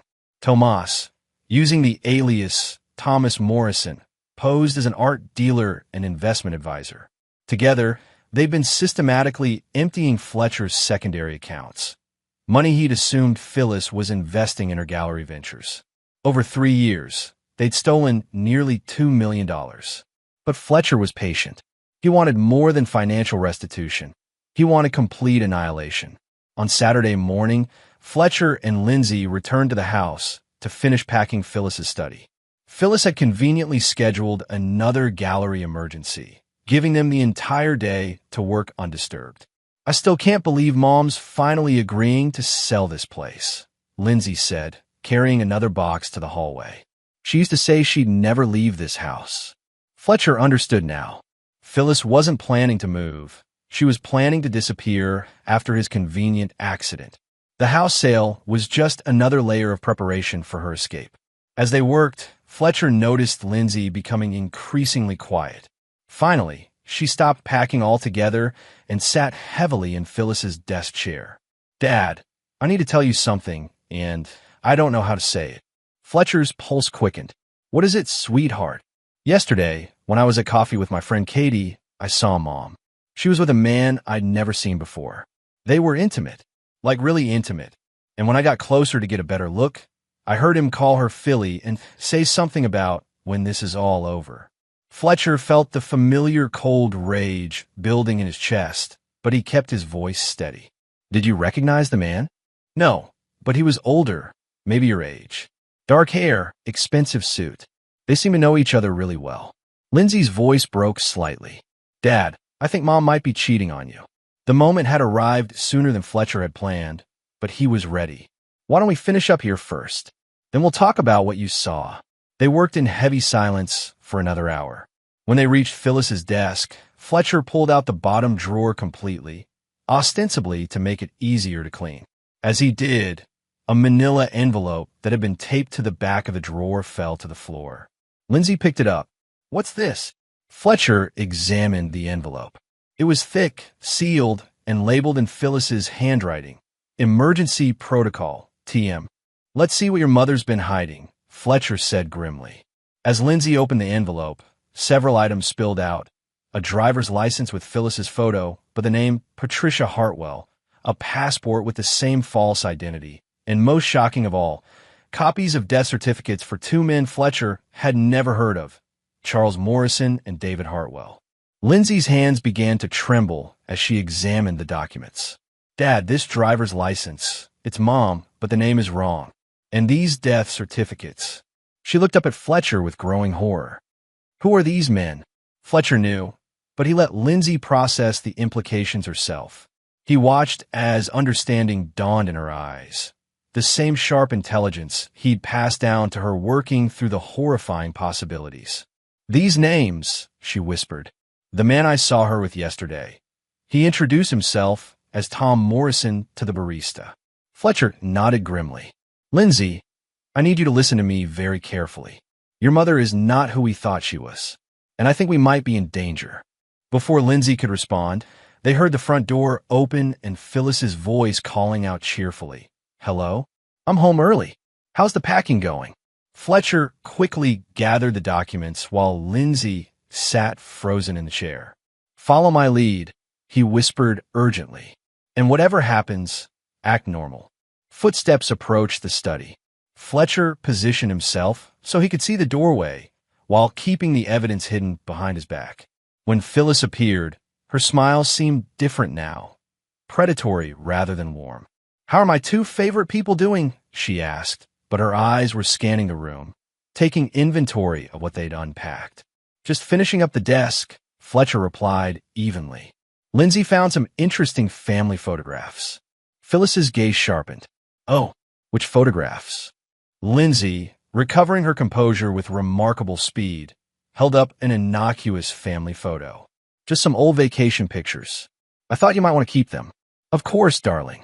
Although, Phyllis moved closer to the desk, her eyes now cold and calculating. I hope you haven't been going through my private papers. Some things are meant to stay private. The threat in her voice was unmistakable. Fletcher realized they were no longer looking at his wife and Lindsay's mother.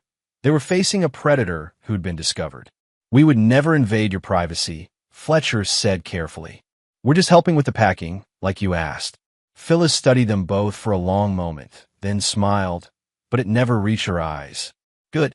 Well, I think that's enough for today. Why don't we all go out for dinner? I have some exciting news about our future plans. Fletcher knew those plans involved his death, but he nodded agreeably. That sounds wonderful. Just let us clean up here first. As soon as Phyllis left the room, Lindsay grabbed Fletcher's arm. Dad, we need to call the police. Not yet, Fletcher whispered. We need to be smarter than that. This is bigger than we know, and if we move too quickly, she'll disappear forever. He pulled out his phone and sent a quick text to Malcolm. Emergency. They know we know. Execute contingency plan immediately. The game had changed. Phyllis and Tomas had spent years planning Fletcher's destruction, but they'd made one fatal error. They'd underestimated the depth of his rage and the precision of his planning. Tonight, Fletcher would begin the systematic destruction of everything they'd built. And unlike their previous victims, Fletcher Cummings was a man who never forgot, never forgave, and never lost. Chapter 4. The Web Unravels. That evening at dinner, Fletcher watched Phyllis perform the role of loving wife with practiced perfection. She spoke animatedly about their future travels and downsizing for a simpler life. Every word was poison wrapped in honey, and Fletcher marveled at how thoroughly he'd been deceived. Lindsay, to her credit, matched Phyllis's performance flawlessly. But Fletcher could see the fear and disgust in his daughter's eyes whenever Phyllis wasn't looking. The discovery had shattered Lindsay's world as completely as it had his own. I was thinking we could look at condos in Hawaii, Phyllis said, reaching across the table to squeeze Fletcher's hand. Somewhere peaceful where we can enjoy our retirement. Fletcher smiled warmly while mentally calculating how far $2 million would go in a place with no extradition treaties. That sounds perfect, darling. Though I should probably wait until this current project wraps up. You know how demanding my clients can be. Of course, Phyllis agreed, but Fletcher caught the flash of impatience in her eyes. Whatever timeline she and Tomas had established, his continued existence was clearly becoming inconvenient. After dinner, Fletcher insisted on walking Lindsay to her car. Once they were out of Phyllis's earshot, he spoke quickly and quietly. I need you to stay at Katie's tonight. Don't go back to your apartment. Don't follow your normal routine. Can you do that for me? Lindsay nodded, her face pale but determined. Dad, what are we going to do? I'm going to end this, Fletcher said simply. But I need to know you're safe first. Tomorrow morning, I want you to go to my office and ask for Malcolm Best. Tell him I sent you, and stay with him until you hear from me. What about you? Fletcher's smile was cold as winter steel. I'm going to have a conversation with your mother, one that's been 25 years in the making. That night, Fletcher lay in bed next to Phyllis, listening to her breathing and wondering how many nights she'd spent planning his death while lying beside him. Around 2 a.m., she slipped out of bed, claiming she couldn't sleep and was going to read in her study. Fletcher waited 10 minutes, then followed silently. The study door was closed, but he could hear Phyllis's voice through the thin wood. She was on the phone, getting suspicious. "The girl found something today, I could tell." "No, I handled it, but we might need to move faster than planned. The brake lines would be better, more natural, tomorrow night when he drives to his client meeting." Fletcher had heard enough. He returned to bed and lay staring at the ceiling until dawn, his mind working through every detail of what would come next. The next morning, Phyllis was overly cheerful again, making Fletcher's favorite breakfast and chattering about their plans for the day. When she kissed him goodbye, Fletcher wondered if she was already imagining the insurance payout. At his office, Fletcher found Malcolm waiting with Lindsay and a comprehensive file that laid out the full scope of Phyllis and Tomas's operation. "It's even worse than we thought," Malcolm reported. "They've done this 6 times before. Always wealthy, isolated men. Always the same pattern. Long-term relationship, gradual financial drainage, then an accident. They've perfected it to an art form." Lindsay looked sick. "Those death certificates we found. 2 of their previous victims," Malcolm confirmed. Charles Morrison was a real estate developer in San Francisco. Heart attack at 45, no previous cardiac issues. David Hartwell was a tech entrepreneur in Portland. Single car accident on a road he'd driven hundreds of times. Fletcher studied crime scene photos and police reports. Why haven't they been caught? They're smart, they're patient, and they never leave loose ends. Each time, they change identities completely and move to a new city. They probably would have disappeared after your accident and started over somewhere else. "Would have," Fletcher repeated. "But they made a mistake." "What's that?" Fletcher's smile was terrifying in its coldness. "They chose me." He turned to Lindsay. "I need you to stay here with Malcolm today. Don't leave this building. Don't take any calls. Don't contact anyone. Can you do that?" Lindsay nodded, though her hands were shaking. "Dad, please be careful. If they're as dangerous as Malcolm says." "They are," Fletcher agreed. "But they've never faced someone who knows exactly who they are and what they're capable of. That levels the playing field considerably." Fletcher spent the day making careful preparations. He contacted his attorney, his banker, and several other professionals whose services would be crucial in the coming hours. Then he made a series of phone calls to contacts in law enforcement, private security, and other industries where absolute discretion was valued above all else. By 6 p.m., everything was in place. Fletcher drove home with the knowledge that Phyllis and Tomas expected him to die that night. His car had indeed been tampered with. Malcolm's tech team had found the severed brake lines and carefully repaired them without leaving any evidence of a discovery. Phyllis greeted him at the door with champagne. "I thought we should celebrate our decision to downsize. To new beginnings." Fletcher raised his glass, studying the woman who'd planned to murder him. "To endings," he corrected quietly. "What?" "To new endings," Fletcher clarified with a smile. "Sometimes the old must die completely before the new can begin." Phyllis laughed, missing the threat entirely. "You always were philosophical." After dinner, Fletcher announced he needed to meet with a client across town. Phyllis expressed concern about him driving at night, a performance so perfectly crafted that Fletcher almost admired her skill. "I'll be fine," he assured her. "The roads are clear tonight." He kissed her goodbye, wondering if she was already rehearsing her grief for the police. Fletcher drove his repaired car to his office, then switched to a different vehicle from his company's fleet. By 8 p.m., he was parked across the street from Tomas Moran's apartment building, waiting. He didn't have to wait long. At 8:30, Phyllis's car pulled into the parking garage. She was coming to celebrate her husband's murder with her accomplice and half-brother. Fletcher smiled in the darkness. The trap was set, and the prey was walking in willingly. Now the real game would begin. Chapter 5. The Perfect Storm. Fletcher watched from his surveillance position as Phyllis entered Tomas's building. Through his high-powered scope, he could see into the apartment's living room. Malcolm's team had installed listening devices throughout the space during Tomas's absence the previous day, so Fletcher could hear every word of their conversation through his earpiece. It should have happened by now, Phyllis was saying, pacing nervously across the room. The brake lines were completely severed. He couldn't have made it past the first hill. Tomas, a lean man with prematurely gray hair and cold eyes, poured 2 glasses of wine. Maybe he decided not to go to the meeting.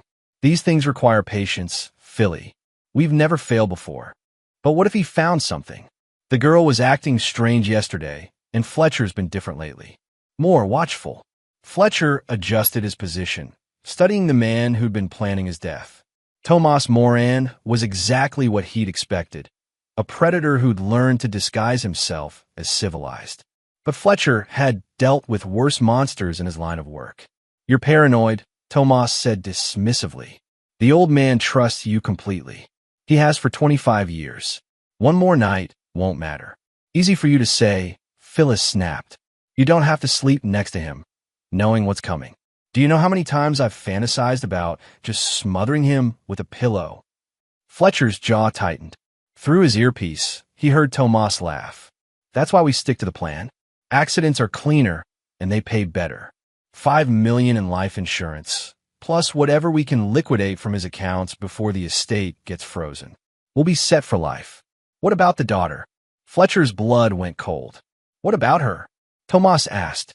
"She's too smart, and she was there when we found those documents. If she starts asking questions, then we handle her like we handled the Portland situation," Tomas said coldly. "A grieving daughter commits suicide after losing her father. Tragic but believable." Fletcher closed his eyes, feeling the familiar rage building to dangerous levels. They weren't just planning to kill him. They were planning to murder Lindsay too. "I should get back," Phyllis said.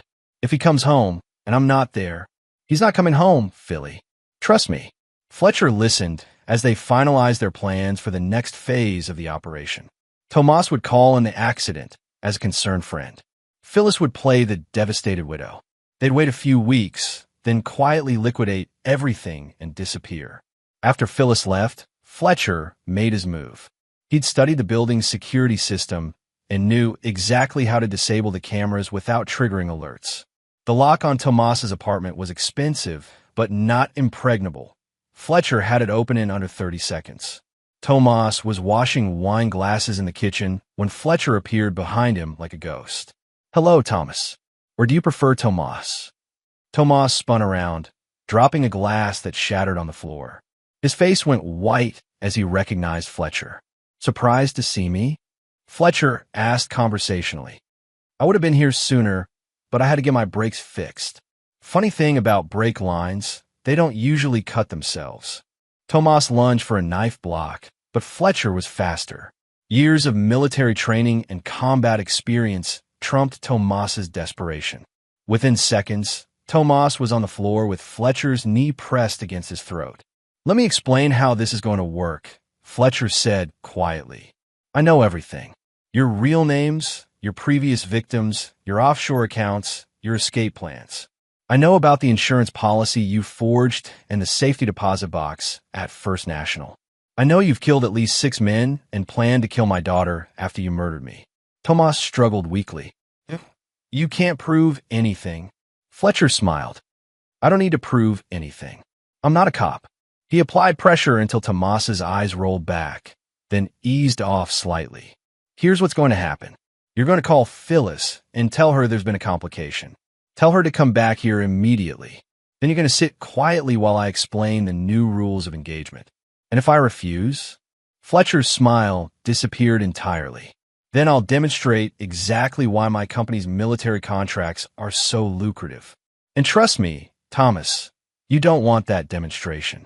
30 minutes later, Phyllis returned to find Fletcher sitting calmly in Tomas's living room, while Tomas himself was secured to a chair with military-grade restraints. "Fletcher," she gasped, her mask finally slipping completely. "What are you doing here?" "Having a family reunion," Fletcher replied. "Please sit down. We have a lot to discuss." Phyllis remained standing, her eyes darting between Fletcher and the apartment's exits. "I don't understand what's happening here." "Of course you do. You're Phyllis Hartwell, Thomas here is your half-brother Tomas Moran, and together you've murdered at least 6 men for their money. Tonight, you plan to add me and my daughter to that list." The last trace of Phyllis's deception evaporated. Her face hardened into something cold and calculating. "Prove it." Fletcher pulled out his phone and played a recording of their earlier conversation. As Phyllis listened to her own voice discussing his murder and Lindsay's planned suicide, all color drained from her face. 25 years, Fletcher said softly. 25 years of my life you stole with lies. You ate at my table, slept in my bed, watched me raise a daughter I thought was ours together, all while planning to kill us both. Fletcher, please. No. Fletcher's voice cut through her plea like a blade. The time for explanations is over. Now we discuss consequences. He stood up, and both Phyllis and Tomas seemed to shrink back from the cold fury radiating from him. You made 2 crucial mistakes, Fletcher continued. First, you underestimated my capacity for patience. And second, you threatened my daughter. Fletcher pulled out a tablet and showed them both a series of photographs and documents. These are copies of everything. Your real identities, evidence of your previous murders, financial records of your theft, recordings of your conversations. One set has been delivered to the FBI. Another set goes to Interpol. A third set goes to a very enterprising journalist who specializes in cold cases. Phyllis and Tomas stared at the evidence of their downfall. But that's just the legal dimension, Fletcher continued. I've also contacted some old friends from my military days. People who specialize in finding individuals who don't want to be found. People who understand that some debts can only be paid in blood. What do you want? Tomas whispered. Fletcher's smile was terrifying. I want you to understand that your lives as you knew them are over. Completely, permanently, irreversibly over. Everything you've built, everyone you thought you could trust, every safe haven you thought you had gone. He leaned closer to Phyllis. But before we discuss your future, I want you to know exactly how thoroughly you've lost. Fletcher pulled out another phone and dialed. Malcolm? Send him in. Within minutes, Fletcher's study door opened and Lindsay entered, flanked by FBI agents and several of Fletcher's security team. Hello, Mother, Lindsay said coldly. Or should I call you Phyllis Hartwell? Phyllis stared at her daughter in shock. Lindsay, sweetie, this is all a misunderstanding. No more lies. Lindsay interrupted. I heard the recordings. I know you planned to kill me too. The devastation in Phyllis's eyes was complete. She'd lost everything. Her cover, her targets, her freedom, and most importantly, the daughter she'd never expected to care about. Fletcher watched with cold satisfaction as the FBI agents read them their rights. But this was only the beginning. Legal justice was too clean, too merciful for what they'd done. Fletcher Cummings was just getting started. Chapter 6, The Reckoning. The FBI arrested Phyllis and Tomas that night, but Fletcher knew the legal system would be only the first layer of their punishment. While they sat in federal holding cells, he put the second phase of his plan into motion. Over the next week, Fletcher methodically dismantled every aspect of their criminal network. Using his connections in private security, international banking, and law enforcement, he tracked down their offshore accounts, their hidden assets, and their escape routes. But more importantly, he identified their other victims. There were 12 men over 15 years, Malcolm reported during a meeting in Fletcher's office. 6 confirmed dead, 6 others who survived but lost everything. The survivors are scattered across the country, most of them financially ruined and psychologically destroyed. Fletcher studied the files. Each victim had followed the same pattern: successful, isolated men who'd been systematically drained of their wealth and, in many cases, their lives. Contact them all. Tell them we're organizing something special. What kind of special? Fletcher's smile was cold. A support group. While the FBI built their case, Fletcher flew across the country meeting with Phyllis and Tomas's survivors. What he found was a collection of broken men whose lives had been shattered by the same predators who'd targeted him. Dr. Peter Richmond, a surgeon from Denver, had lost his medical practice and his reputation when Phyllis's false accusations of abuse surfaced during their divorce proceedings. Wallace Neal, a tech entrepreneur from Austin, had suffered a nervous breakdown when his version of Phyllis disappeared with his company's development funds. Each man had a similar story of trust betrayed and lives destroyed. "They're going to prison," Fletcher told the group when they gathered in his Seattle conference room. "But that's not enough. Prison is too comfortable for what they've done to us." "What are you suggesting?" asked Chuck Reese, a former investment banker whose wife's suicide had actually been murder. Fletcher smiled. "I'm suggesting we give them a taste of their own medicine. They've spent 15 years making us suffer. I think it's time they understood what that feels like." Over the next month, Fletcher orchestrated a campaign of psychological warfare that would have impressed military strategists. Using his network of contacts, he ensured that Phyllis and Tomas's every moment in prison was a calculated misery. Their cell assignments were arranged to put them in contact with inmates who'd lost family members to domestic violence, inmates who didn't appreciate con artists who targeted loving husbands. Their commissary accounts were mysteriously frozen and unfrozen at random intervals. Their legal mail was delayed, their phone privileges revoked for minor infractions, and their visitor requests denied on technicalities. But Fletcher's masterstroke was more subtle. He hired a team of psychologists and social engineers to conduct a long-term study on criminal rehabilitation. Phyllis and Tomas were selected as subjects, meaning they were subjected to daily interviews, evaluations, and experiments designed to break down their psychological defenses. "How does it feel?" Dr. Allison McCormick asked Phyllis during one session. "To know that your daughter has publicly disowned you and changed her name?" Phyllis had indeed lost Lindsay forever. After learning the truth about her mother's identity and crimes, Lindsay had legally changed her surname to her middle name, Warren, and cut off all contact. The loss of her daughter was devastating Phyllis in ways that prison never could. Meanwhile, Fletcher made sure their crimes received maximum publicity. He hired a documentary filmmaker to create an expose that aired on major networks. He funded a true crime podcast that detailed their methods and victims. He ensured that their names became synonymous with betrayal and murder. The goal, Fletcher explained to his fellow survivors, is to make sure they never have a moment's peace, never feel safe, never stop looking over their shoulders. Even if they eventually get released, their lives will be a constant reminder of what they've done. Tomas broke first. After 6 months of Fletcher's psychological campaign, he attempted suicide in his cell. He survived, but the attempt earned him a transfer to a psychiatric facility where the conditions were even worse than prison. Phyllis held out longer, but Fletcher was patient. He'd learned patience from her betrayal, and now he wielded it like a weapon. Every day brought new psychological pressure, new reminders of what she'd lost, new evidence that her old life was permanently over. The legal proceedings dragged on for 18 months, during which Fletcher's campaign never let up. By the time Phyllis and Tomas were finally sentenced, life in prison without parole for multiple counts of murder, they were broken shells of their former selves. But Fletcher wasn't done. "Prison is just the beginning," he told Malcolm as they watched the sentencing on television. "They took 25 years of my life. I'm going to make sure their remaining years are a constant reminder of that debt." Fletcher's final move was perhaps his most ruthless. Using his connections in the prison system, he arranged for Phyllis and Tomas to be housed in different facilities on opposite sides of the country. But he made sure they could communicate with each other, just enough to maintain hope of reunion, but never enough to plan or find comfort. Then he began sending them updates on Lindsay's life. Every month, Phyllis received a package of photographs and news clippings showing Lindsay's success and happiness.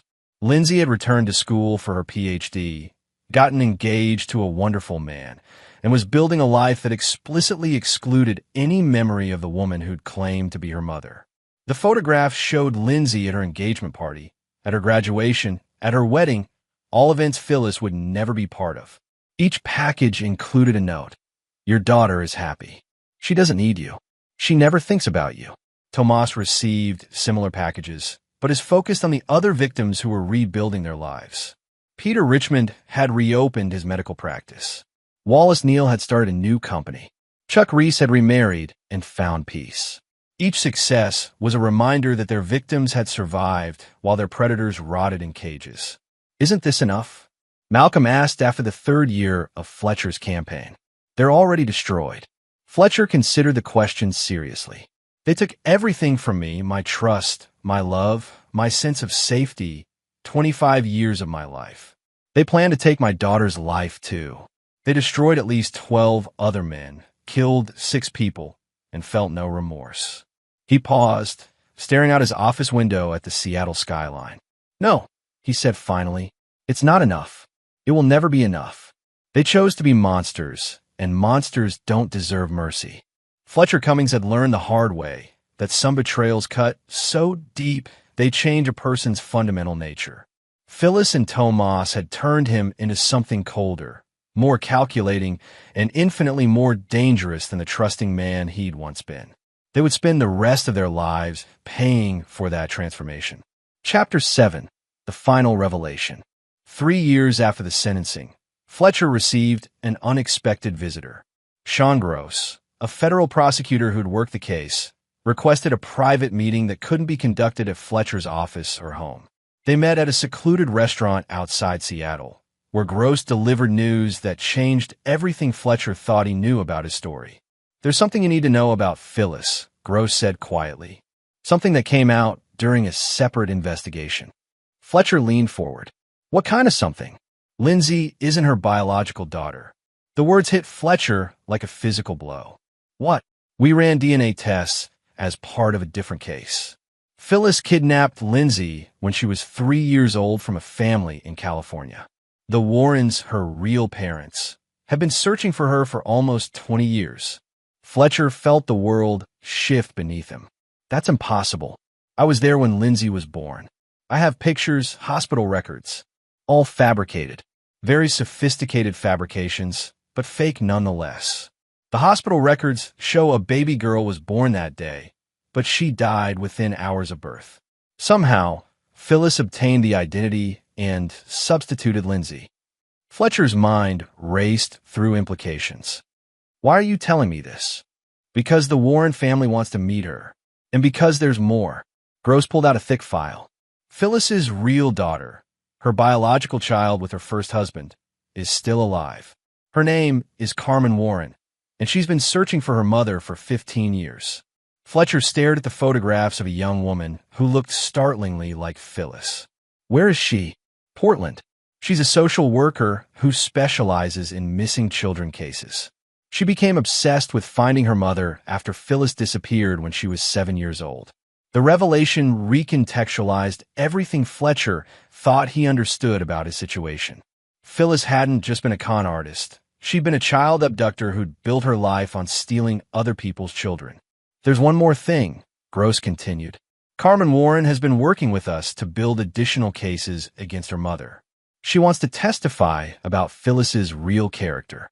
Fletcher absorbed this information with growing fury. Not only had Phyllis stolen 25 years of his life and planned his murder, but she'd built their entire relationship on the foundation of kidnapping a child. I need to see Lindsay, Fletcher said. Actually, she's already been informed. She's waiting outside. Lindsay entered the restaurant looking shaken but determined. Fletcher studied her face, searching for signs of the traumatic loss she'd experienced but couldn't remember. I know, she said simply.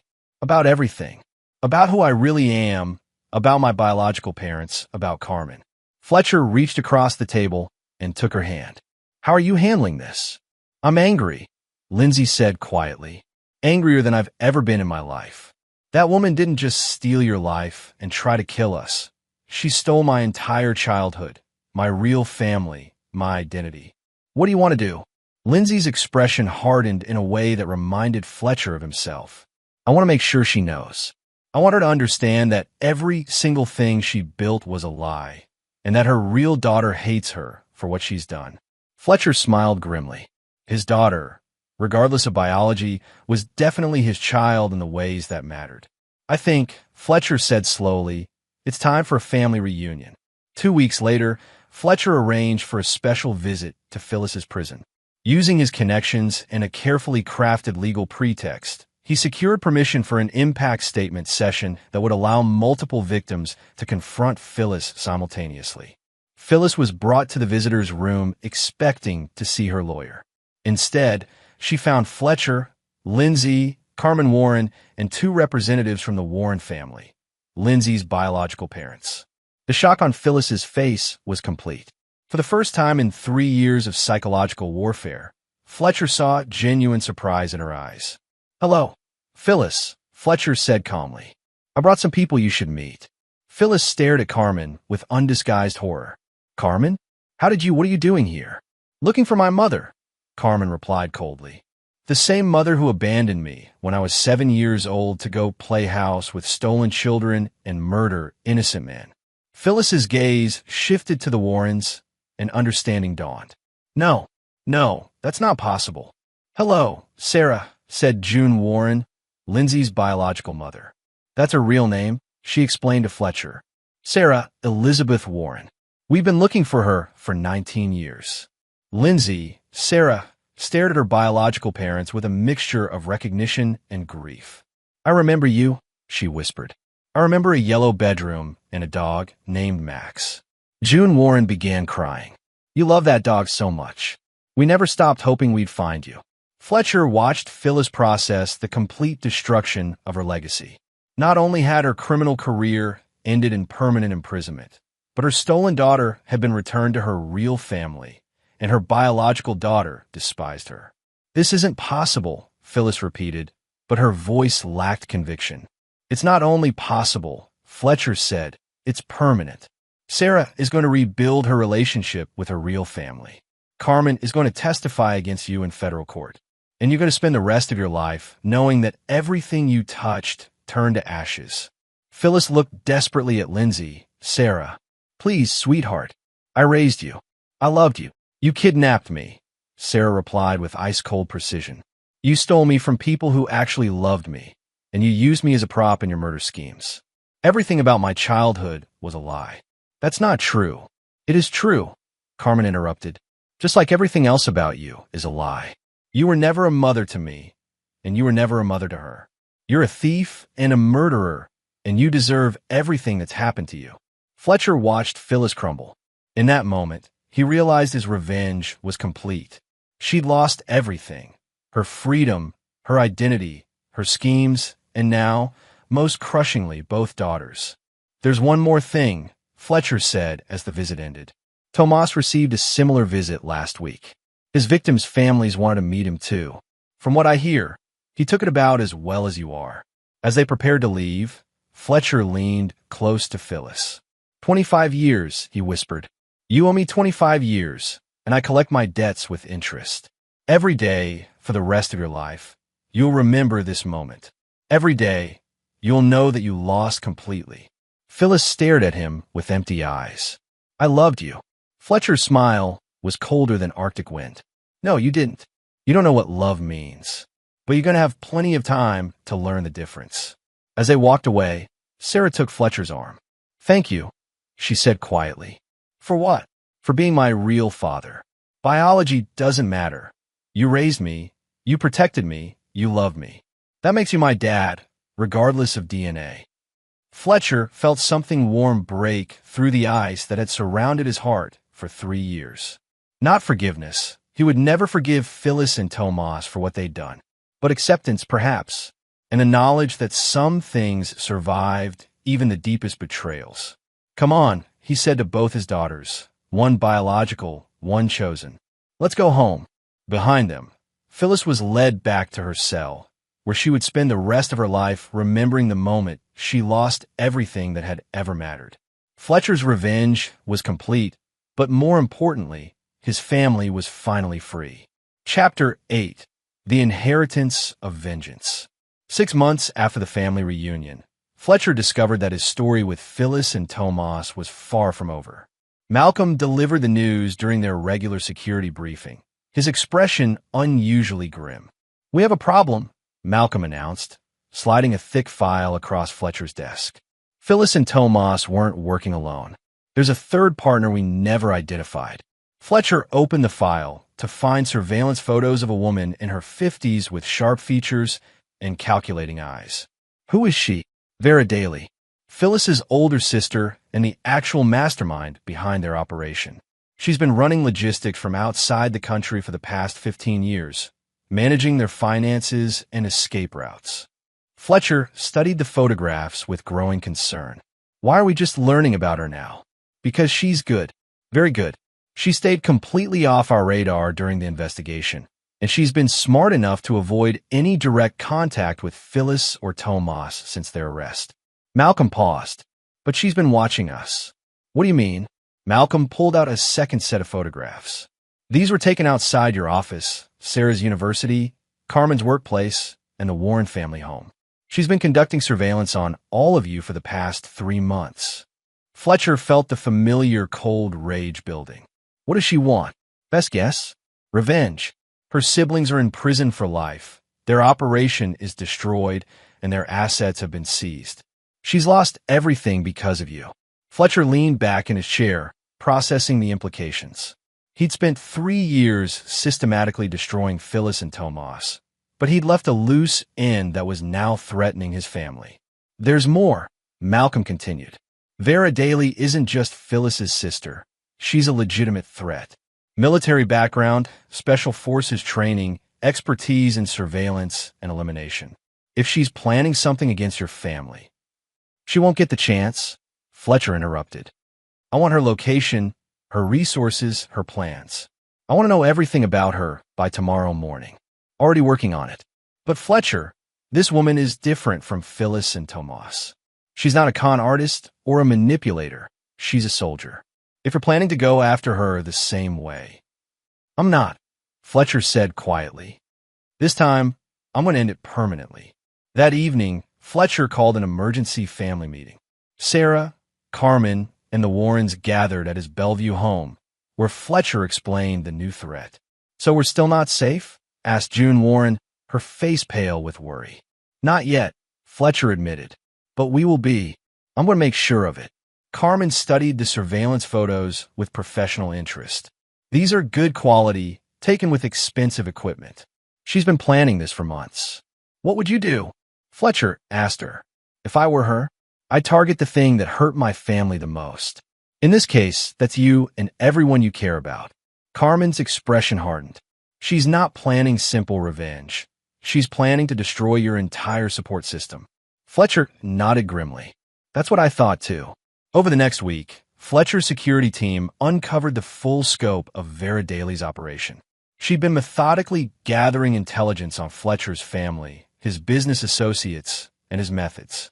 More disturbingly, she'd been recruiting assets, former military personnel with questionable ethics who were willing to work for substantial compensation.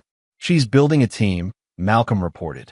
6 men so far, all with special forces backgrounds and flexible moral codes. They've been conducting practice runs on commercial buildings similar to your office complex. Fletcher studied the tactical analysis. She's planning to hit us directly. It looks that way. But here's the interesting part. She's also been in contact with some of your old enemies. People your company has put out of business over the years. Fletcher's expression darkened. She's building a coalition. Gets worse. She's been feeding information to Phyllis and Tomas in prison, keeping them updated on her plans. Apparently, they're all very excited about what's coming. Fletcher stood up and walked to his office window, staring out at the Seattle skyline. For 3 years, he believed his revenge was complete. Now he realized he'd been fighting only 2/3 of the enemy. Malcolm, he said quietly, how many people have we helped over the years? Victims of fraud, corporate espionage, extortion. Hundreds, maybe thousands when you count the secondary effects. And how many of them would be interested in settling some old scores? Malcolm's smile was sharp. All of them. Fletcher turned back to face his security chief. Then it's time to collect some favors. If Vera Daly wants a war, she's going to get one. But it won't be the war she's expecting. Fletcher spent the next month building his own coalition. Using his network of contacts in law enforcement, private security, and corporate intelligence, he assembled a group of professionals who had their own reasons for wanting to see Phyllis's operation completely destroyed. Dr. Peter Richmond brought his connections in the medical community, professionals who've been targeted by medical fraud schemes. Wallace Neal provided tech expertise and cyber warfare capabilities. Chuck Reese offered financial intelligence and banking connections. But Fletcher's most valuable ally turned out to be Carmen Warren. "I've been working missing children cases for 15 years, she explained during a strategy meeting. "I know how these networks operate, and I know their weaknesses. Vera isn't just planning to hurt your family. She's planning to restart the entire operation with new targets." "What do you mean?" Carmen pulled out her own files. "I've been tracking similar cases across the country. Wealthy men whose wives died or disappeared under suspicious circumstances, children who vanished without a trace, financial crimes that followed the same patterns as Phyllis and Tomas's work." Fletcher studied the evidence. "You think there are more of them?" "I think Phyllis and Tomas were just one cell in a larger network. And I think Vera Daly has been running that network from the shadows for decades." The revelation changed everything. Fletcher realized he wasn't just fighting for his family's safety. He was fighting to stop a criminal organization that had been destroying lives for generations. "How many victims?" he asked. "Potentially hundreds, maybe thousands over the years. The operation is bigger than we ever imagined." Fletcher felt the familiar cold rage building, but this time it was focused on something larger than personal revenge. "Then we're not just going to stop Vera Daly. We're going to burn down the entire network."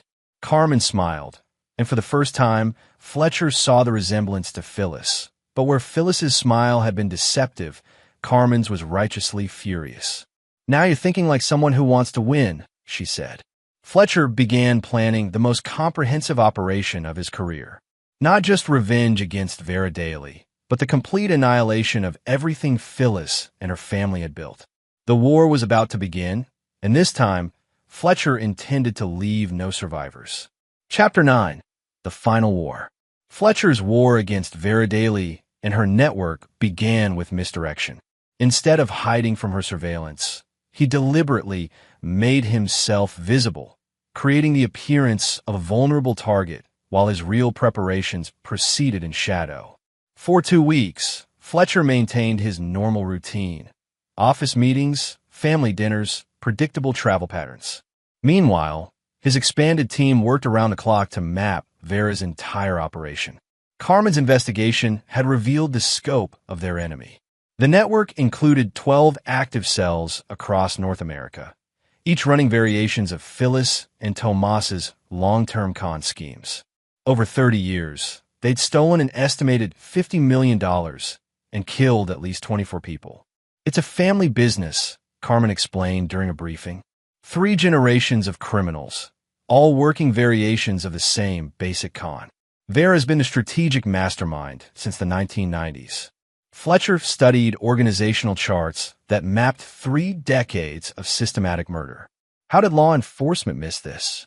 "Because they were smart," Malcolm replied. "They never operated in the same jurisdiction twice. They changed identities frequently, and they always left enough time between operations to avoid pattern recognition." "Until now," Fletcher said grimly. The plan Fletcher developed was elegant in its simplicity. Instead of trying to capture or eliminate Vera Daly, he would trick her into destroying her own network. Phase 1 began with carefully leaked intelligence. Through contacts and law enforcement, Fletcher ensured that evidence of the network's crimes reached federal investigators in multiple jurisdictions simultaneously. Within days, FBI task forces were forming in 6 different cities. But Fletcher didn't wait for the legal system to act. Phase 2 involved Sarah and the psychological warfare tactics she'd learned from watching Fletcher's 3-year campaign against her kidnappers. "I'm going to visit Phyllis again," Sarah announced during a family strategy meeting. "But this time, I'm going to give her something she wants." "What?" Fletcher asked. "Hope," Sarah replied with a cold smile that reminded everyone exactly whose daughter she really was. Sarah's visit to Phyllis was carefully choreographed theater. She told Phyllis that she'd been having doubts about Fletcher, that she was beginning to remember the good times from her childhood, and that she might be willing to rebuild their relationship. "But only if you help me understand the truth," Sarah said during the recorded conversation. "I need to know everything about your family, your real plans, how the network operated. I need to understand who you really are." Phyllis, desperate for any connection with her stolen daughter, provided a complete confession. She detailed the network structure, identified key players, and revealed operational secrets that had been hidden for decades. But most importantly, she told Sarah exactly how to contact Vera Daly. Phase 3 was Fletcher's masterstroke. Using Phyllis's information, Sarah made contact with Vera under the pretense of being a potential recruit. She presented herself as a young woman who'd been corrupted by learning the truth about her mother's crimes and wanted to join the family business. "I have access to Fletcher's security systems," Sarah told Vera during their first phone conversation. "I know his routines, his weaknesses, his plans. I can give you everything you need to destroy him." Vera, hungry for revenge and convinced that Sarah was genuinely turned against Fletcher, began sharing operational details. She revealed the location of her base of operations, the identity of her recruited mercenaries, and most crucially, the timing of her planned attack. Fletcher listened to the recorded conversations with cold satisfaction. Vera Daly, like her sister before her, had fallen for the same fundamental mistake. She'd underestimated the people she was trying to destroy. Phase 4 began on a cold Seattle morning when Vera's mercenary team moved into position around Fletcher's office building. They were expecting to find their target following his normal routine, vulnerable and unaware. Instead, they walked into the most sophisticated ambush Fletcher had ever orchestrated. Every member of Vera's team was taken down simultaneously by Fletcher's expanded security force. The building had been evacuated hours earlier. The surveillance cameras had been recording everything, and federal agents were waiting in position to make arrests. But Vera Daly herself wasn't among the captured mercenaries. "She's smarter than that," Carmen observed as they watched the arrest from Fletcher's safe house. "She would never put herself in direct danger." Fletcher smiled grimly. "I'm counting on it." Phase 5 was personal. While federal agents processed her captured team, Vera Daly received a phone call from her sister's stolen daughter. "It's done," Sarah told her. "Fletcher's dead, along with his security team. But there's a problem." "What kind of problem?" "The FBI was already investigating. They had surveillance teams in place. I think someone leaked information about the network." Vera's voice turned cold. "Who?" "I think it was Phyllis. She's been talking to federal investigators, trading information for better prison conditions. She gave them everything: names, locations, operational details." The lie was perfectly crafted. Vera Daly, convinced that her sister had betrayed the entire network to save herself, made the exact decision Fletcher had been counting on. She decided to eliminate Phyllis personally. 2 days later, Vera Daly attempted to infiltrate the federal prison where Phyllis was being held. Her plan was simple: kill her sister before she could provide any more information to investigators. But Fletcher's team was waiting. The final confrontation took place in the prison parking lot, where Vera found herself surrounded by federal agents, local police, and Fletcher himself. "Hello, Vera," Fletcher said calmly. "Your sister sends her regards." Vera Daly stared at Fletcher with undisguised hatred. "You're supposed to be dead. So were a lot of people your family killed over the years. The difference is I fight back." As federal agents arrested Vera Daly, Fletcher felt the satisfying completion of a plan 3 years in the making.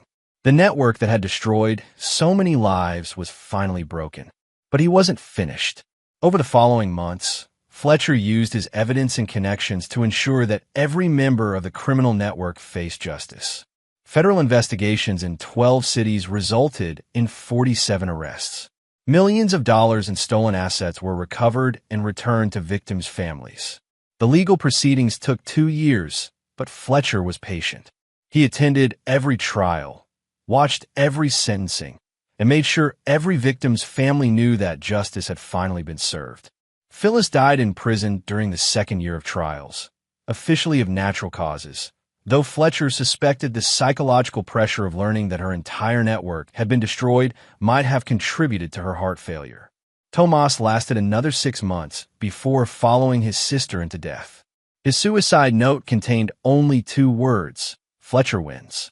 Vera Daly received multiple life sentences without the possibility of parole.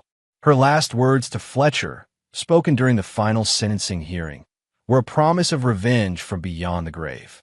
Fletcher's response was simple. There won't be anyone left to carry it out. Epilogue: The Price of Betrayal.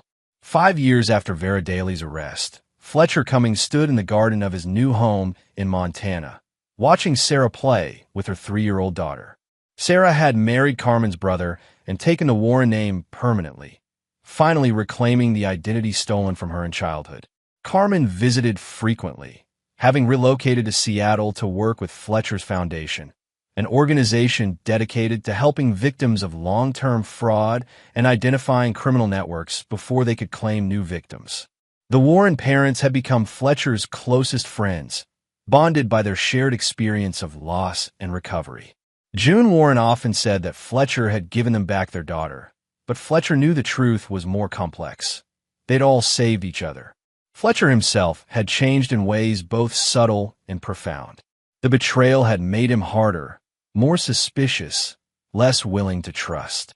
But it had also shown him the difference between the family you're born into and the family you choose. He'd never remarried, never again allowed anyone that level of access to his heart. Some wounds, he'd learned, don't heal. They just teach you to live differently. But watching Sarah with her daughter, seeing Carmen find peace in helping other victims, knowing that the Warren family was whole again, these things gave Fletcher a satisfaction deeper than any business success ever had. His phone buzzed with a text from Malcolm. New case. Similar pattern to the old network. Interested, Fletcher looked at his chosen family, then back at the message. Some fights, he learned, never really end. They just moved to new battlefields. He typed back, "Send me everything." Because Fletcher Cummings had learned one crucial truth from his war with Phyllis and her family. Some people exist to hurt others, and the